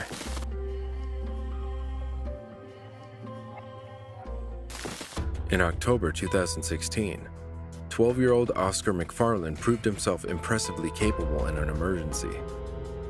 When his mother had a seizure, the young Australian wasted no time and called for help. Go ahead, caller. Where do you need the ambulance? All right, tell me exactly what happened. She's she just fell down and she's having like bubbles is coming out of her mouth and all that. All right, and now I need you to try and stay calm for me and describe exactly what you can see. What do you mean by bubbles coming out of the mouth? It's like dribble. Dribble? Okay, exactly what is she doing at the moment? She's just lying down because she's looking up at the sky for some reason, then she just fell backwards. All right, we'll get some help organised. Now, when you say she fell backwards after she was looking at the sky, has she fainted or nearly fainted, has she? I think she fainted or something. I think she had a seizure because in her younger years, she's had like 2 seizures. Okay, did she shake or twitch or jerk? Yeah, after she did that, when she fell down, she was like shaking. All right, you're doing such a good job there. I'm going to run through some questions with you. How old is your mum? She's 46. 46. That's all right, just roughly is fine. Is she awake? Just look at your mum now. Is she awake? I'm not sure. Okay, just look at her and see. Do you think she's awake at all? I'm not sure. Okay, is she breathing? Yes, she is. Good. All right, love. Okay, have a look at her. Is she breathing right now? Yes, she's breathing. Good. We're going to test that breathing. I've already got the paramedics on the way for her, but we're going to measure her breathing. Okay, how long are you going to be until you get here? They're coming as quickly as they can. I'm not in the ambulance. I'm going to stay on the line a bit longer, but now that she's stopped fitting and we've made sure she's breathing, I want you to gently turn her on her side for me, okay? Turn her on the side? Yeah, that's it. Do that for me now. Let me know when you've done that. Guys, we've got to have her turn her onto the side. Well, turn her onto the side. I was going to turn her onto the side. Okay, I'm doing it right now because my friend's here. Oh, good. You guys are doing such a good job there. She's on her side now. Good. So I'm going to... She's awake. She's awake? Mum. Okay, you reassure her. No, she's awake. Something happened to you. It's fine. Yeah, you let her know that the ambulance is going to come and check her out. Mum, be calm. Mum, she might be a bit confused, sweetheart, so just try and stay calm with her. I got you on the ambulance, okay? Mum? Okay. Just let her know we're going to come and check her out. She's all right. She's safe. The ambulance is on the way, okay? Because they're just going to check you, okay? The ambulance. The medical station. What do I just wait now? Yeah, we're going to wait for the crew. Okay, how old are you, mate? I'm 12. You're doing such a good job. Lucy, go and call Karen, okay? So it sounds like you got your sister there as well, have you? And my friend, yeah. And your friend. How old's your sister and your friend? My sister is, about 9. She's 9. Oh, okay. And, yeah, my friend is here. Now, it sounds like you've all done a really good job for your mum there. Yes. You keep talking to her, okay? I'll just be here on the line. Okay? Don't talk. Okay? Just be calm, okay? Just relax, Mum. Nah. Okay? Are you still there? Yeah, I'm still here, mate. Yeah. They said after she has a seizure, it acts a bit weird. So it's normal, okay? Your sister getting a bit upset, is she? Yeah, don't really worried. Oh, I don't know, you're doing such a good job, and you're exactly right. People generally aren't themselves after a seizure. Yes. Maybe her blood level was low or something, or she's dehydrated or something. Yeah, maybe. The crew will check her out and see what's going on. You've done everything you need to. You've done exactly the right thing to help your mum there. Yes. Okay? I'm on the phone. Relax. Just stay there, Mum. Don't move, okay? Just tell her again that the ambulance are on the way to help her, that she's all right. We're looking after her. Stay there, okay? Just stay there. So this stay there. It's just the ambulance. You had something wrong with you. When the mom of two came around during the call, Oscar and his 9-year-old sister continued to handle the situation better than many adults would have. It's almost easy to forget their young age as Oscar communicated with the dispatcher and both siblings comforted their mother. The pair had an excellent bedside manner and would be naturals if they ever went into medicine. At just 12 years old, Oscar was even able to suggest 2 very reasonable theories of what might have caused his mom's fit. The 46-year-old recovered from her seizure and traveled to Melbourne with her son when he was chosen to be recognized as one of the state's 29 Junior XXIII heroes that year.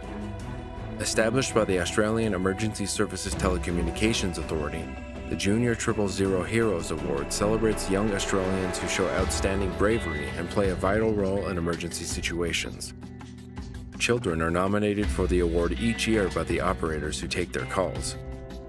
The ceremony highlights the importance of children knowing when and how to call 000.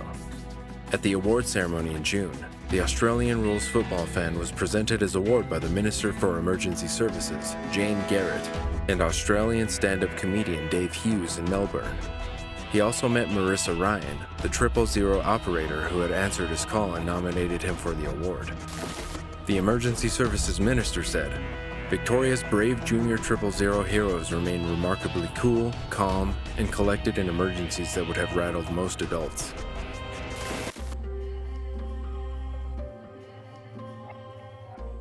A quick-thinking young hero has been praised after dialing 000 to help his dad and sister, who had a quad accident. After his dad's accident, Nicholas Folks, aged 10, from Eskdale, Australia, can be heard bravely speaking to a 000 operator to save his unconscious dad. Yep. Okay, tell me exactly what's happened. So my sister and my dad were riding the quad. Yeah. And my dad rolled the quad. Yeah. And his eyes are at the top of his head. And his breathing sounds like he's... Okay. Are you with Dad now? No, I'm at the home phone. Okay. Is Mum or anyone else there with you? Mum's at work. She's at work. Okay. Is your sister with you? Is hurt. Okay. I'm going to help you, okay? So you've gone back to the house, is that right? Yes, they're just outside the house. They're just outside? They're only 5 metres away. Okay, so they're nice and close. That's good. Okay, and now I'm going to ask some questions. Are there any chemicals or other hazards involved? No. No? Okay. Is anyone trapped? No. Okay. And do they appear to be completely awake? My sister is, but my dad's laying on the ground. Is he awake? I don't think so. I think he's knocked out. He's knocked out. Okay. Now, are there any obvious injuries? No. No. Okay. Is there any serious bleeding? No. I don't think any. Okay. Were they wearing helmets? Sadly, no. No. Okay. Do you have a mobile number that I can call you on, or can you take this phone to where they are? My sister's here now. Okay. Can you pop her on the phone? All right. Here she is. Hello? Hello. Do you have a mobile number I can call you back on so we can get the phone closer to Dad? Yep. Can you get my phone? Yep. Just let me know once you've got your mobile. How old are you? I'm 24 years old. 24. Okay. Well, 23, turning 24 in February. So. Yep. Is your dad awake? He is. He's moaning on the ground. Okay. And where have you hurt yourself? It's just my ankle and my hip at the moment. Okay. I think it's okay. And how old's your dad? My dad's 45. Okay. He's 45 today. It's his birthday. It's his birthday. Okay, we're going to get some help for him. And is he conscious? Yeah, he is conscious at the moment. But and is he breathing? Responding. Okay. And is he breathing? Yes, he is. Okay. I'll just get you my mobile number. Yep. My foot's in pain, but my dad is the one person I'm more concerned with. Okay, we've already got the help organised. Okay, I'm going to call you straight back on that mobile number. Hello? Hello, this is the ambulance service. Yes. Okay, are you outside with Dad now? Yes, not at the moment. I'm in the... He's waking up. No, he was awake before. What do you mean? Did he pass out? Yes. He did? How long? Do you know? As soon as I went out there, he was. Okay. Is he awake now? Yes, no, he was awake with me before. Yeah, and what about right now? Is he awake? Passed out. What? Are you there? Yeah, I was. Are you there? I'm fine. Hello? Hello. Now, is he awake? Yes, he's awake. He's conscious. Okay, good. I've just come home from work and I've just found him like this, so... Okay. And you're his wife, are you? I am, yes. Okay. Now, I've already got the ambulance organised. 3, 4, yes, you've done a really good job organising us, so we're already on our way. Lovely, okay. thank you so much. That's okay. Is he completely alert? I'm not 100% sure. Okay. My daughter says he's just talking at the moment, so... Yep. And what part of his body has he injured? Can you ask? I don't know. We've got him in the recovery position. I'm not moving him at the moment. But just ask him, where is he hurt or injured? He's asleep at the moment. He's just... Yeah, we need to wake him up. So wake up. Honey, wake up. Is he awake? Yeah, he's awake. Okay, so it's important that we keep him awake. Can Yep. you ask him where he's injured? Is he able to tell you at all? Are you sore anywhere? Are you broken? Are you sore anywhere? No. No. Do you have any? Okay, and neither were wearing helmets, is that correct? No. Okay, and it's rolled on the quad bike? Yes, it's not on him at the moment. I'm going to put it back on my door. I come in my neighbour so he can help me roll it over. So the quad bike's still on him, is it? No, it's not on him. It's not on him, okay. Good. What? And at the moment his pupils are going extremely small. What was that, sorry? His pupils are going extremely small. Okay. And they keep going in and out of consciousness. Yep. I was on the bike as well. Yeah. My ankle and my foot are extremely sore. That's all I hit. But yeah. He went down really hard. Okay. The bike basically fell on top of him. Yeah. Okay. Just keep reassuring him. Yeah, it's okay. Okay. It'll be all right. Just let me know if anything does change. Look at me. What do you mean you can't breathe? Just keep reassuring him. Okay, listen, don't need to scream. Okay, we don't want to obviously scare him. Okay, he's breathing. Okay, he might be finding it hard to breathe, but he is breathing. Okay. He can breathe because he can talk. Yeah, exactly. So that's what's really good. Okay. Oh, good. Can he point to where he saw it all, or can he tell you where he saw? That's where you saw. Oh, okay. No, you need to tell me where you saw. No, I'm okay. No, Dad, please. I'm okay. Are you saw it anywhere? The one that I was speaking to first, is he the 10-year-old one? Yes. He did so well on the phones. You did very well, honey. Yep. I'm going to stay here on the phone. Dad, look at me, Dad. And don't try and give him anything to eat or drink, and don't move him unless he's in danger. Just keep him nice and still, just as you are. Just keep reassuring him. You're doing really well. My mum's keeping him still. Good. And he's right near the house, is that right? Yes. How's he going?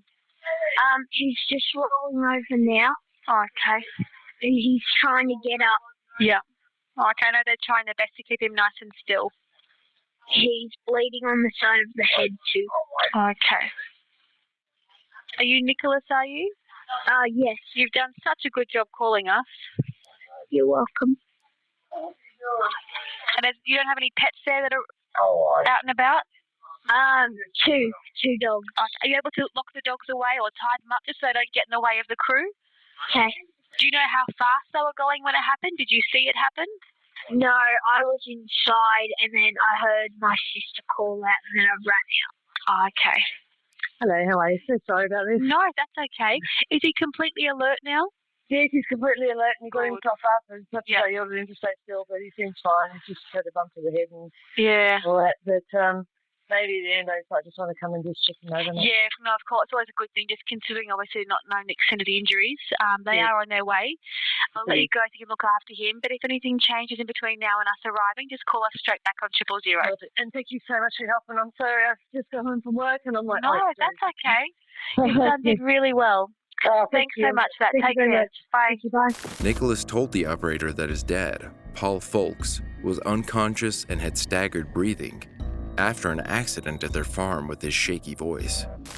His mother, Cherie, returned from work just in time and took over the call with the emergency operators until the paramedics arrived. Nicholas's brave actions gained him recognition from the Emergency Service Telecommunication Authority Junior 000 Award. He was one of 51 children presented with the accolade by Emergency Services Minister James Merlino. The 10-year-old was very excited to receive his award. He was clearly scared, but he acted brilliantly at such a young age. He knew how and when to dial for emergency assistance, thanks to his parents. Folks and his daughter were released from the hospital a few days after the accident. Thankfully, they were not severely injured. He said the situation could have been way worse if his son had not taken his actions on that day. The proud father also expressed gratitude for the ambulance service and volunteers. Another hero caller from Australia. This time, a 5-year-old Mount Clear boy guided an ambulance to his mother, Sarah Walker, who fainted on the floor of their family home's lounge in December 2014. The operator remained on the line with the boy until paramedics arrived. Got a call from my partner's nephew. He's 4 or 5. He's saying that his mum is on the floor and she's unresponsive, she's not breathing, and she's just not answering or responding at all. So she's unresponsive and not breathing? Yep. What's the phone number? I'll try and talk to him at least to get him to open the door and do a few things for me. Yep, okay. Do you want to hang up? What's the number so they can call him and try and get him to do stuff? This is Bailey. My mum's in trouble. She's on the ground, sure. Okay. Now, Bailey, we've got an ambulance coming to you there. Now, I know Mum's on the floor. Do you know how she got there? No, she's not even breathing. Okay. Now, the ambulance is already on its way, as I said. I just need to double check. Is she awake at all? No. No, okay. Bailey, there's a few things that we need to do to try and help Mum. Where's Mum lying right now? She's in the lounge room. She's just in the lounge room. And is she lying on her back or on her belly, or where is she lying? She's on the floor on her back. On the floor on her back? That's really good. What I want you to do for me, I know this is hard, especially given how big you are, but you're doing really well. Yeah. I want you to just check for me. I need you to put your ear next to Mum's mouth again really quickly. Right next to Mum's mouth, and I need you to check if she's breathing for me. Can you do that? Yeah. Yeah. And keep the phone there with you and say now every time you hear her breathing. Can you do that for me? Yeah. Good. Start now. First breath. All right. Bailey, has she taken a breath in? I don't know. Can you please put the phone right next to Mummy's mouth so I can hear her, see if she's breathing, okay? Count to 10 for me. Okay. Yeah? Not really. So is she still breathing? Yeah, I think so. Okay, what we're going to do for me, I know that she's on her back already. I want you to listen carefully. I'm going to tell you how to try and help Mummy do resuscitation on her, okay? Okay. So can you put your phone on speaker? Yeah, it is. Yeah, very good. What I want you to do is I want you to place your hand. What's that noise I can hear, Bailey? That's Mummy. That's Mummy making a noise, is it? Yeah. Okay, good. Can you just see if you can wake Mummy up at all? Mummy, are you awake? Do you need to talk to Mummy? I need you to see if she can wake up at all for me. It's really important so we can tell the ambulance. Okay. I just told her she's awake and she said yes. Okay, so she's talking to you now, is she? She was just going, Okay, did she actually say any words to you, Bailey? No. No? So she's moaning at you when you talk to her, is she? See if you can get her to respond again. Okay. Mummy.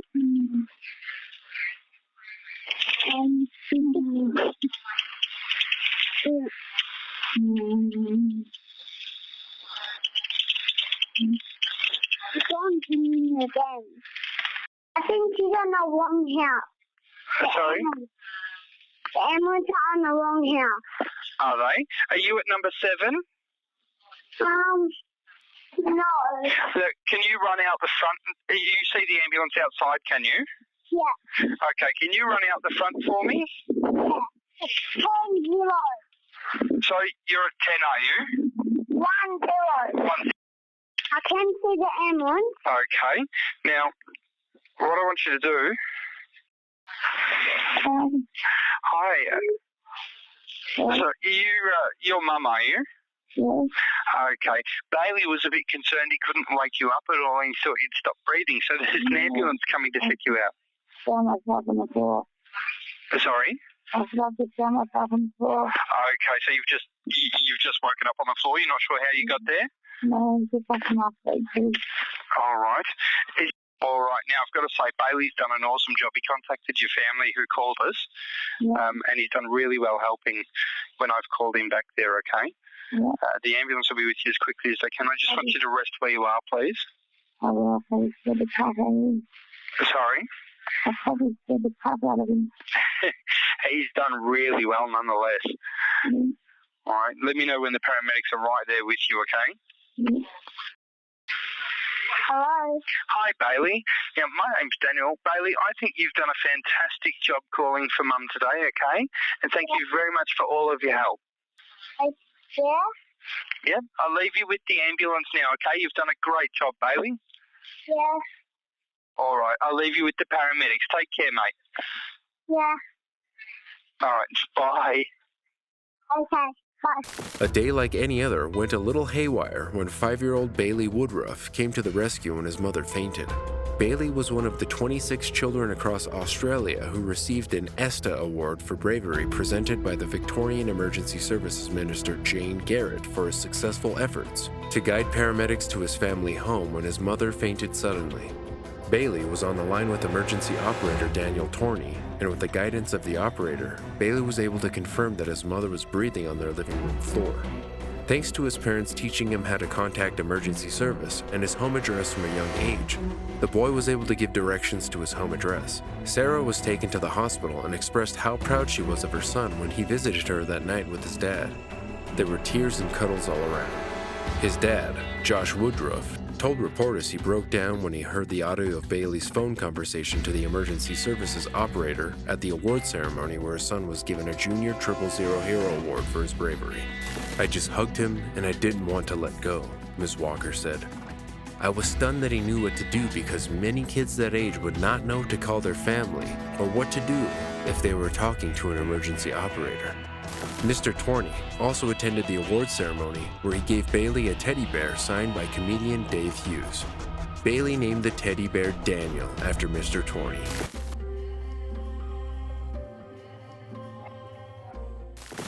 Two hooded suspects in December 2008 robbed a St. Petersburg convenience store.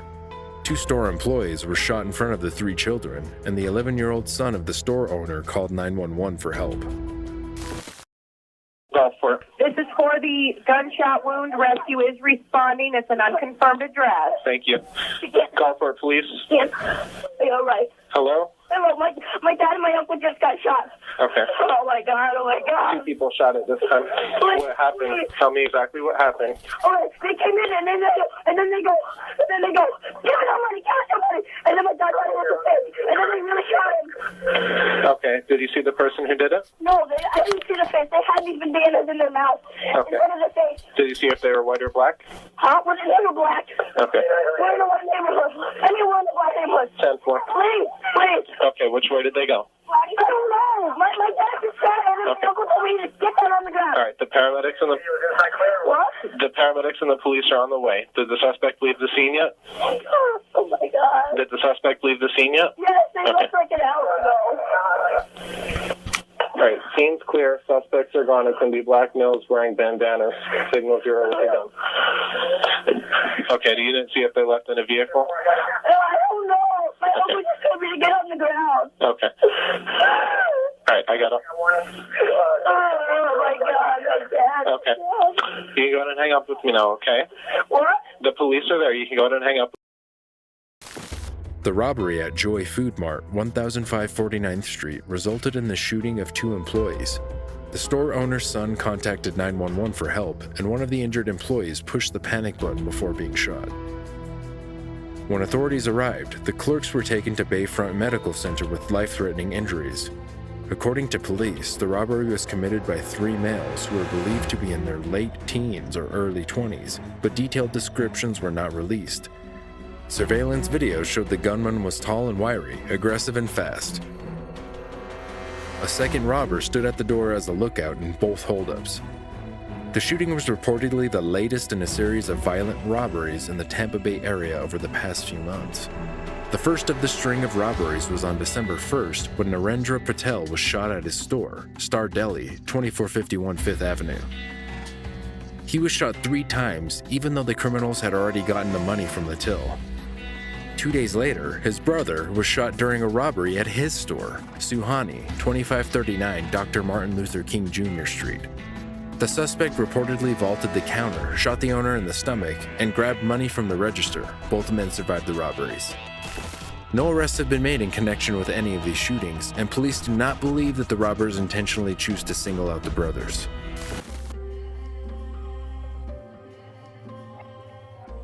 A 5-year-old girl miraculously saved her mother's life by performing CPR.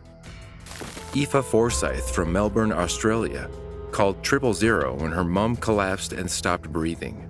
She performed CPR on her mom and cared for her younger brother until the paramedics arrived. Hey, how old are you? 5. You're 5, are you? Okay, tell me exactly what's your name? Okay, tell me exactly what happened. My mum collapsed. Your mum collapsed? Are you with your mum now? Yep. How old is she? How old's your mum? 36. 36. Is your mum awake?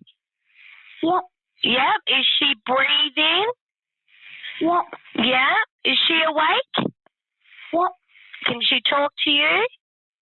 Yep. She can. Is she talking now? No. She's not talking. Can you get a response from your mum? Yep. Okay, say hello to your mum and tell me if she talks to you. Hello, Mama. What did your mum say? Hi. Oh, good. Okay, all right. So is her breathing completely normal or you don't know? I don't know. All right. Is she completely alert? Yep. Is she changing colour? No. No? Does she have a history of heart problems? Yes. She does. Do you know what the heart problem is? No. All right. What does she have? Abdominal pain? So does she have pain in her stomach? No. No. Is that your mum talking now? Yes. Can you ask your mum what heart problem she has? They don't. Pardon? They.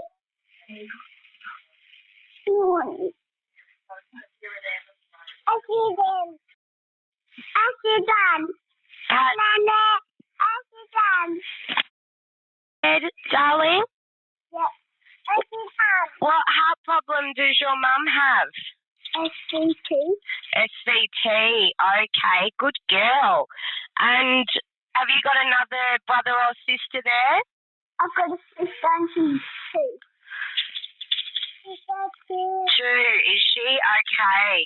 So what's your mum doing now? Is she lying down or? She's on the floor lying down. Okay. If there's a defibrillator, send someone in case it's needed. And I don't want you to get your mum to have anything to eat or drink, okay? Okay.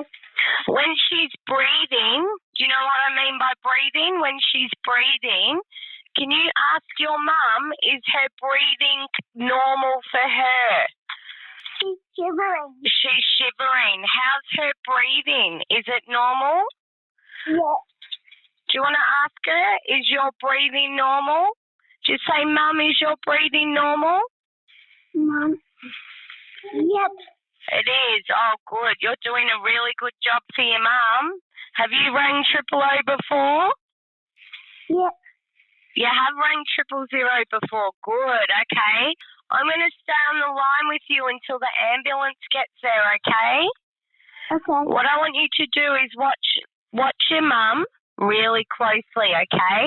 And I want you to look if there's any change with your mum with anything at all. Okay. All right? So she looks different or her colour's different or she goes to sleep, you tell me, okay? Okay. So if she becomes less awake or starts getting worse, you tell me immediately and tell me when the paramedics are right with her. You stay on the phone with me, okay? What's your mum doing now? She's falling asleep. Is she falling asleep, is she? Okay. What about now? Is she sleeping or is she awake? She's sleeping. She's sleeping. Can you wake her up for me? Yeah. Try and wake her up and tell me what's happening. Can you wake her up? No. No? Is Mummy talking? No. She's not talking. Okay. What I want you to do, you need to listen carefully. How is it your little sister that's there? What? Your little sister or brother? Sister is here. Okay. Is she next to you as well? Yep. Okay, good. What I want you to do, you listen carefully. With your mum, is she on her back? Yeah. All right, I want you to lay her flat on her back and remove any pillows, okay? Is there any pillows underneath? She's got one. Can you move it away? Can you take it out from under her head? Okay. And what about, is she breathing, your mum? Nope. No? Can you see her chest go up and down? Can you see her chest go up and down? Nope. What about, put your hand near her mouth. Can you feel any air? You there? Nope. Can you feel any air? Put your ear next to your mummy's mouth. Can you feel any air? Can you feel any, like, coming out her mouth? Nope. No, okay. What I want you to do, is there a defibrillator available? What? All right, that's okay. We're not going to worry. So lay your mum flat on her back on the floor and remove any pillows. Can you do that for me? Okay, I moved the pillow. Good. And is she on her back? She's on the wooden floor. Yeah, is she lying on her back? Flat on her back? Yep. She is? Okay, so listen carefully and I'll tell you how to do resuscitation, okay? So I want you to place the heel of your hand. So the heel of your hand, I want you to put it on the breastbone. Can you do that for me? Yep. I want you to pump your mum's chest hard and fast, okay? Okay. At least twice per second and 5 centimetres deep. Let the chest come all the way up between pumps, and we're going to do this 600 times or until help can take over. Count out loud so I can count with you. So put one hand on your mum's chest and your other hand on top of that, okay? I want you to push down hard on your mum's chest and fast, okay? And you count 1, 2, 3, 4, like that. Are you doing that? Yeah. Tell me what you're doing. Job, what are you doing? You tell me. I'm just looking. I'm counting on you. Yeah, so you got to count. You count 1, 2, 3, 4. Put both of your hands on your mum's chest between her boobs. You know what I'm saying? Yeah. Yeah, so I want you to pump it. I want you to push hard on it with 2 hands. Can you do that? As her mother lay helpless on the floor, Aoife knew something was wrong with her mother. She sprung into action and dialed for help. The quick-thinking youngster sprung into action until emergency services arrived at their home. The softly spoken girl calmly listened as the operator instructed her over the phone to perform 600 compressions on her unconscious mom. In an interview with the morning show, Ms. Forsyth, who suffers from an existing heart condition, spoke about the terrifying ordeal that happened. She said, "On that day, I collapsed. I lost consciousness, and I was at home with Aoife and her little sister Kiera, who's 2. Aoife called 000 to call the ambulance. Aoife had been practicing the phone call with her dad in case of an emergency because her mother battles with a medical condition called postural orthostatic tachycardia syndrome. Ms. Forsyth said her illness caused her to collapse unexpectedly. Little Aoife received an award from the Emergency Services Telecommunications Authority for her brave actions that saved her mother. Minister Merlino said, "Victoria's brave junior 000 heroes remain remarkably cool, calm, and collected, and are shining examples of how preparing children for an emergency can save lives."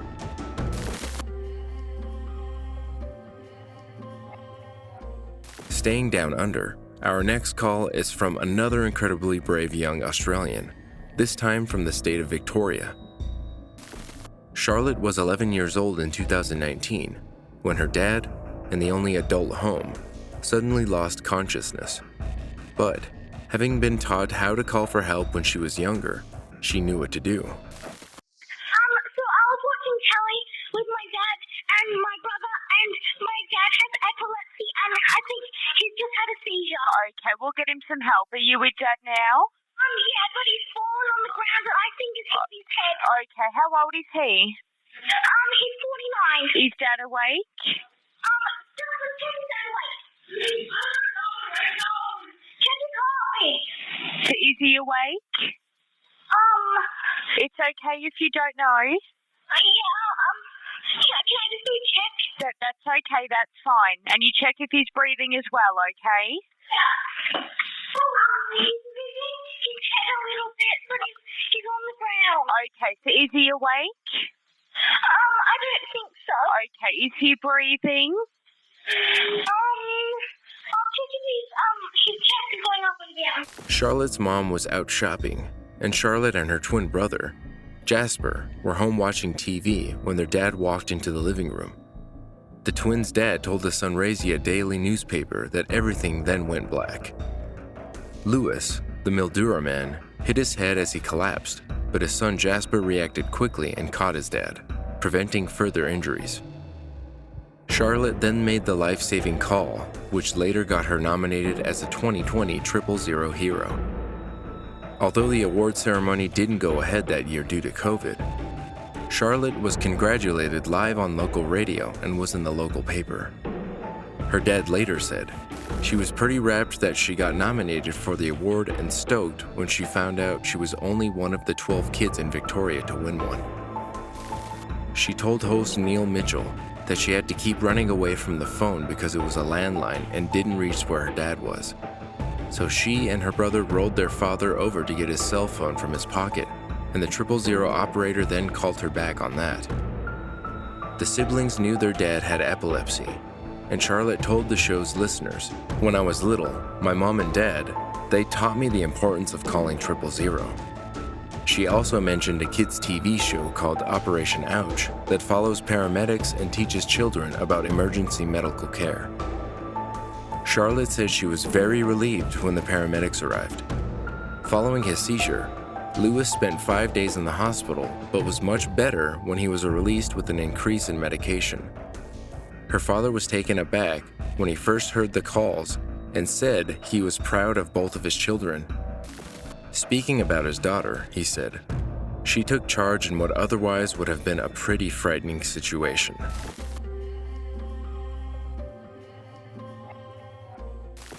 Seven-year-old Addison O'Brien saved her father's life with what police have called heroic efforts after she found him lying on the floor at their Queensland home, and she called 000 just in time. Sorry? My dad is on the floor. Your dad's on the floor. Where do you live? Yeah, And you know what road you live on? Sorry? Yeah, I do love a little fucking small drive. Okay, and what's wrong with Dad?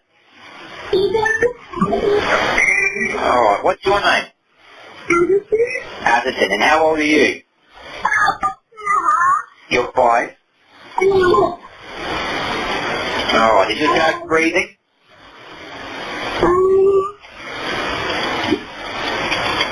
Can you wake him up? Can you wake him up? He's awake. He is awake? Are his eyes open? I can't hear you. They're shut. His eyes are shut. Yeah. Alright, is his chest coming up and down like he's breathing?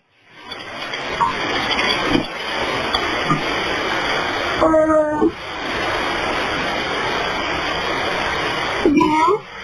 His chest is coming up and down? How old is your dad? 34. 34. 3. Sorry? He's 34. 33. Okay, are you there by yourself with your dad, or is there someone else there? My brother and me. Your brother and you. How old's your brother? 3.5. Your brother's 3.5. Okay, what happened to Dad? I was in my bedroom. I didn't know how to Is he answering you when you yell at him? Yeah, is he talking back? He's trying to get his head up. He's trying to get his head up. Is your front door open? Pardon? Is your front door open? Front door? Yeah. Yeah, can you go and unlock the front door for me?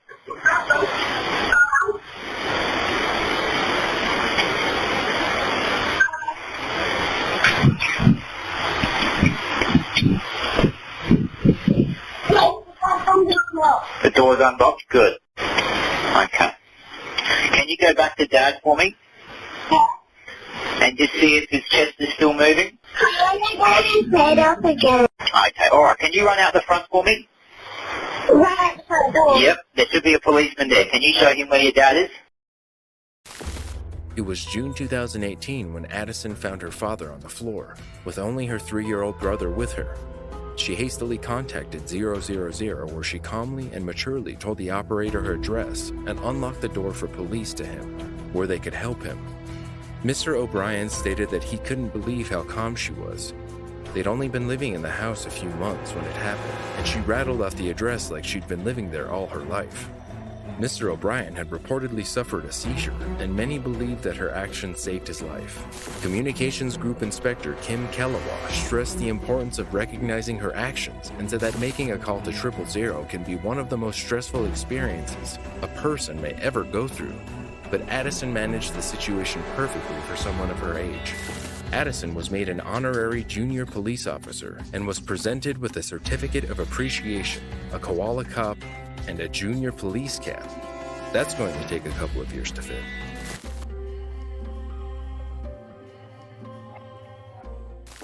In November 2015, 9-year-old Lily Barber called 999 after her mother, Claire, collapsed at the wheel of their car on a busy Greater Lanchester road.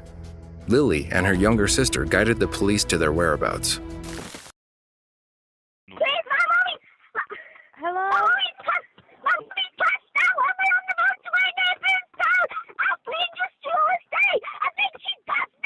What motorway are you on? I don't know. I can't see. Do you know what area you're in? I'm near Boothstown and Astley. I'm in between Boothstown and Astley. I've just come from Wigan. You've just come from Wigan, okay. Yeah, I'm only passed out and she's only just breathing. Right, okay.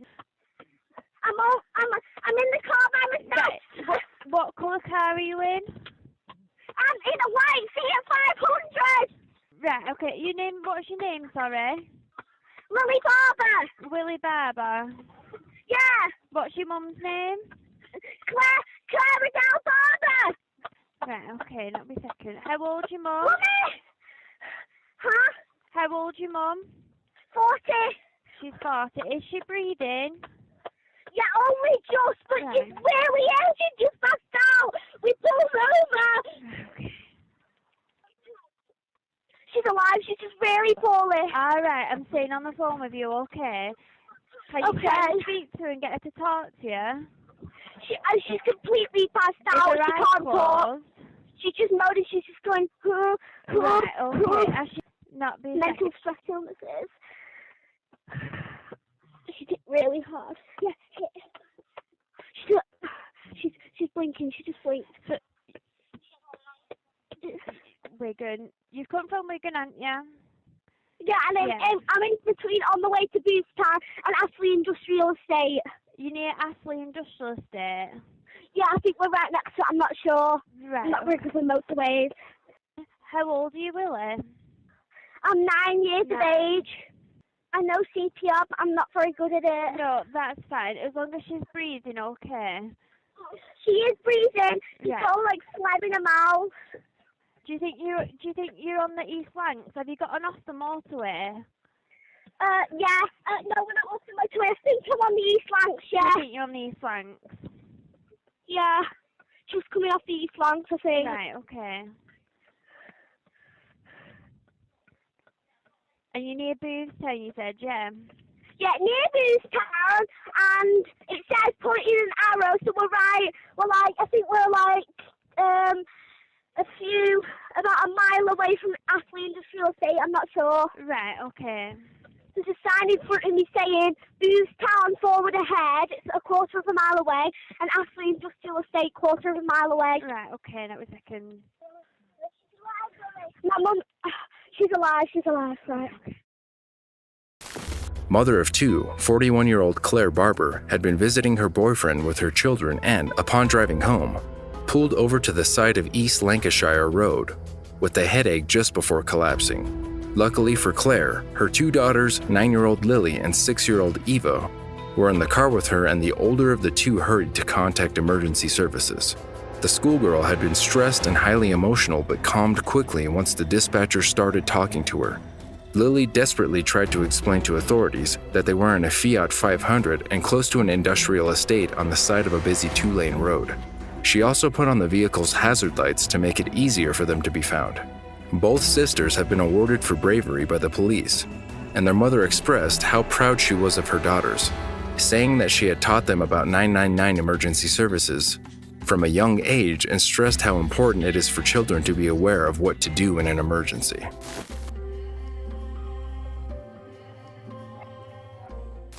In January 2019, a hypoglycemic episode could have killed his grandfather, but a heroic 9-year-old Kazan Chrisman of Massachusetts saved his life. The little boy and his 80-year-old grandfather, Alan Chrisman, were about to go out for pizza together when Kazan noticed that Alan had been acting strange. He was reportedly waiting in the back seat, but his grandfather was not moving, nor was he responding to him, so he called 911. 911, the sound's recorded. Where is your emergency? Hello? Hello? Hey. Hi, this is 911. Yes, my grandfather is acting very strange. He's acting very strange? And he's in the car and he's banging on the pedals. He's getting really angry. All right, where are you? 85 Forsyth? Yes, 85 Forsyth. 85 Forsyth? Yes. In Somerset? Yep. Now, where are you right now? I'm in the driveway. You're in the driveway? In the car. You're in the car with him? Yes.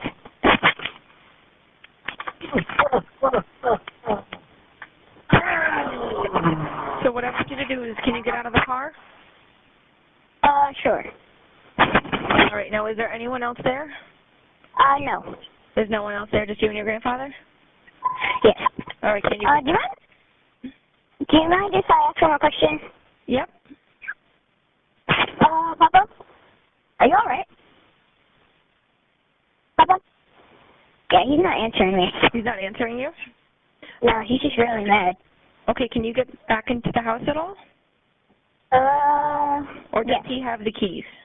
No, I'm able to. The garage door is open. Okay. So I want you to go back in the house for me, okay? Okay.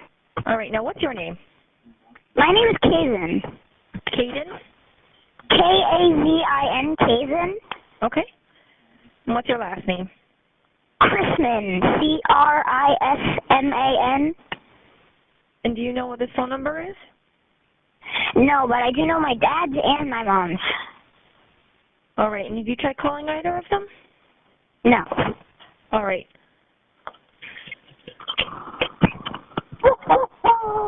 So what's he doing? So he's like really angry. He's making like sounds. All right, I want you to stay on the line with me, okay? Yeah. How old are you? I'm 9. You're 9? Yeah. Hold on for a minute. Uncle, what is wrong? Put the call. Are you okay? What? Nope. Not. I'm trying to put the call in, okay? Yeah. I need you to make your way to 85 Forsyth Avenue, 85 Forsyth Avenue. I've got a 9-year-old caller on the phone saying his grandfather's acting strange. He's becoming enraged, but he's in the car right now. Hello? Not now. Hello. All right, I have the police on the way, okay? Yes. All right, now is the car on? No. It's off. It's off? Okay. Yeah. I just don't know what's happening right now. Okay. He might be having a medical issue right now. Yeah. I don't know. He's a diabetic, too. All right, so you know he has diabetes? Yeah. Okay. I don't know if he's high or low right now. Okay. That was a fire. What was that? Are you all right? What? What was that noise? Was that your grandpa? Yeah. All right, and he's not really responding to you, is he? No, he's not even saying a word. He's not saying a word, he's just making noises? Yes. All right, do you know how old he is? He's 80. All right, so you think he's 80 years old? Yes, but he's really healthy, though. Okay. He isn't bleeding at all. All right. He might be having a medical issue right now, okay? Yeah. I mean, I watch Night Watch Nation. Okay. Do you know what that is? I do. Yeah, so I don't know if it's like cardiac or anything. Yep, so I have an ambulance on the way as well. Okay. All right, now where were you guys going? Maracas. You're going to Maracas for dinner? Yes. All right. Now, do you know if anything like this has ever happened with him before? No, he says he's had a few accidents before. Once falling off the bed, and the fire department came. And another one was at my house, and then this would be a third one right now. Wait, Steve, it's going to be for an 8-year-old and you're going to be staging.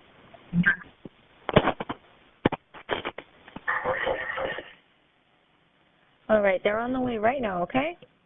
Yes. The child did mention that the grandfather was diabetic. She still is. Yep, I told them that. Okay. Receive your time is 17:28. Do you see the police officer there? Yes. I'll be here, okay? All right, go talk to them, okay? Okay. All right, good job. Chrisman was suffering from a hypoglycemic episode and had his grandson delayed calling for help. He may have died without emergency treatment. After the ordeal, authorities brought the two a pizza to celebrate. Kazan gave credit to his school for teaching him how to react in an emergency and stated in an interview that he was very proud of himself and happy his grandfather is still alive. If you want more compilations like this, let me know in the comments. For more True 911, watch this episode next.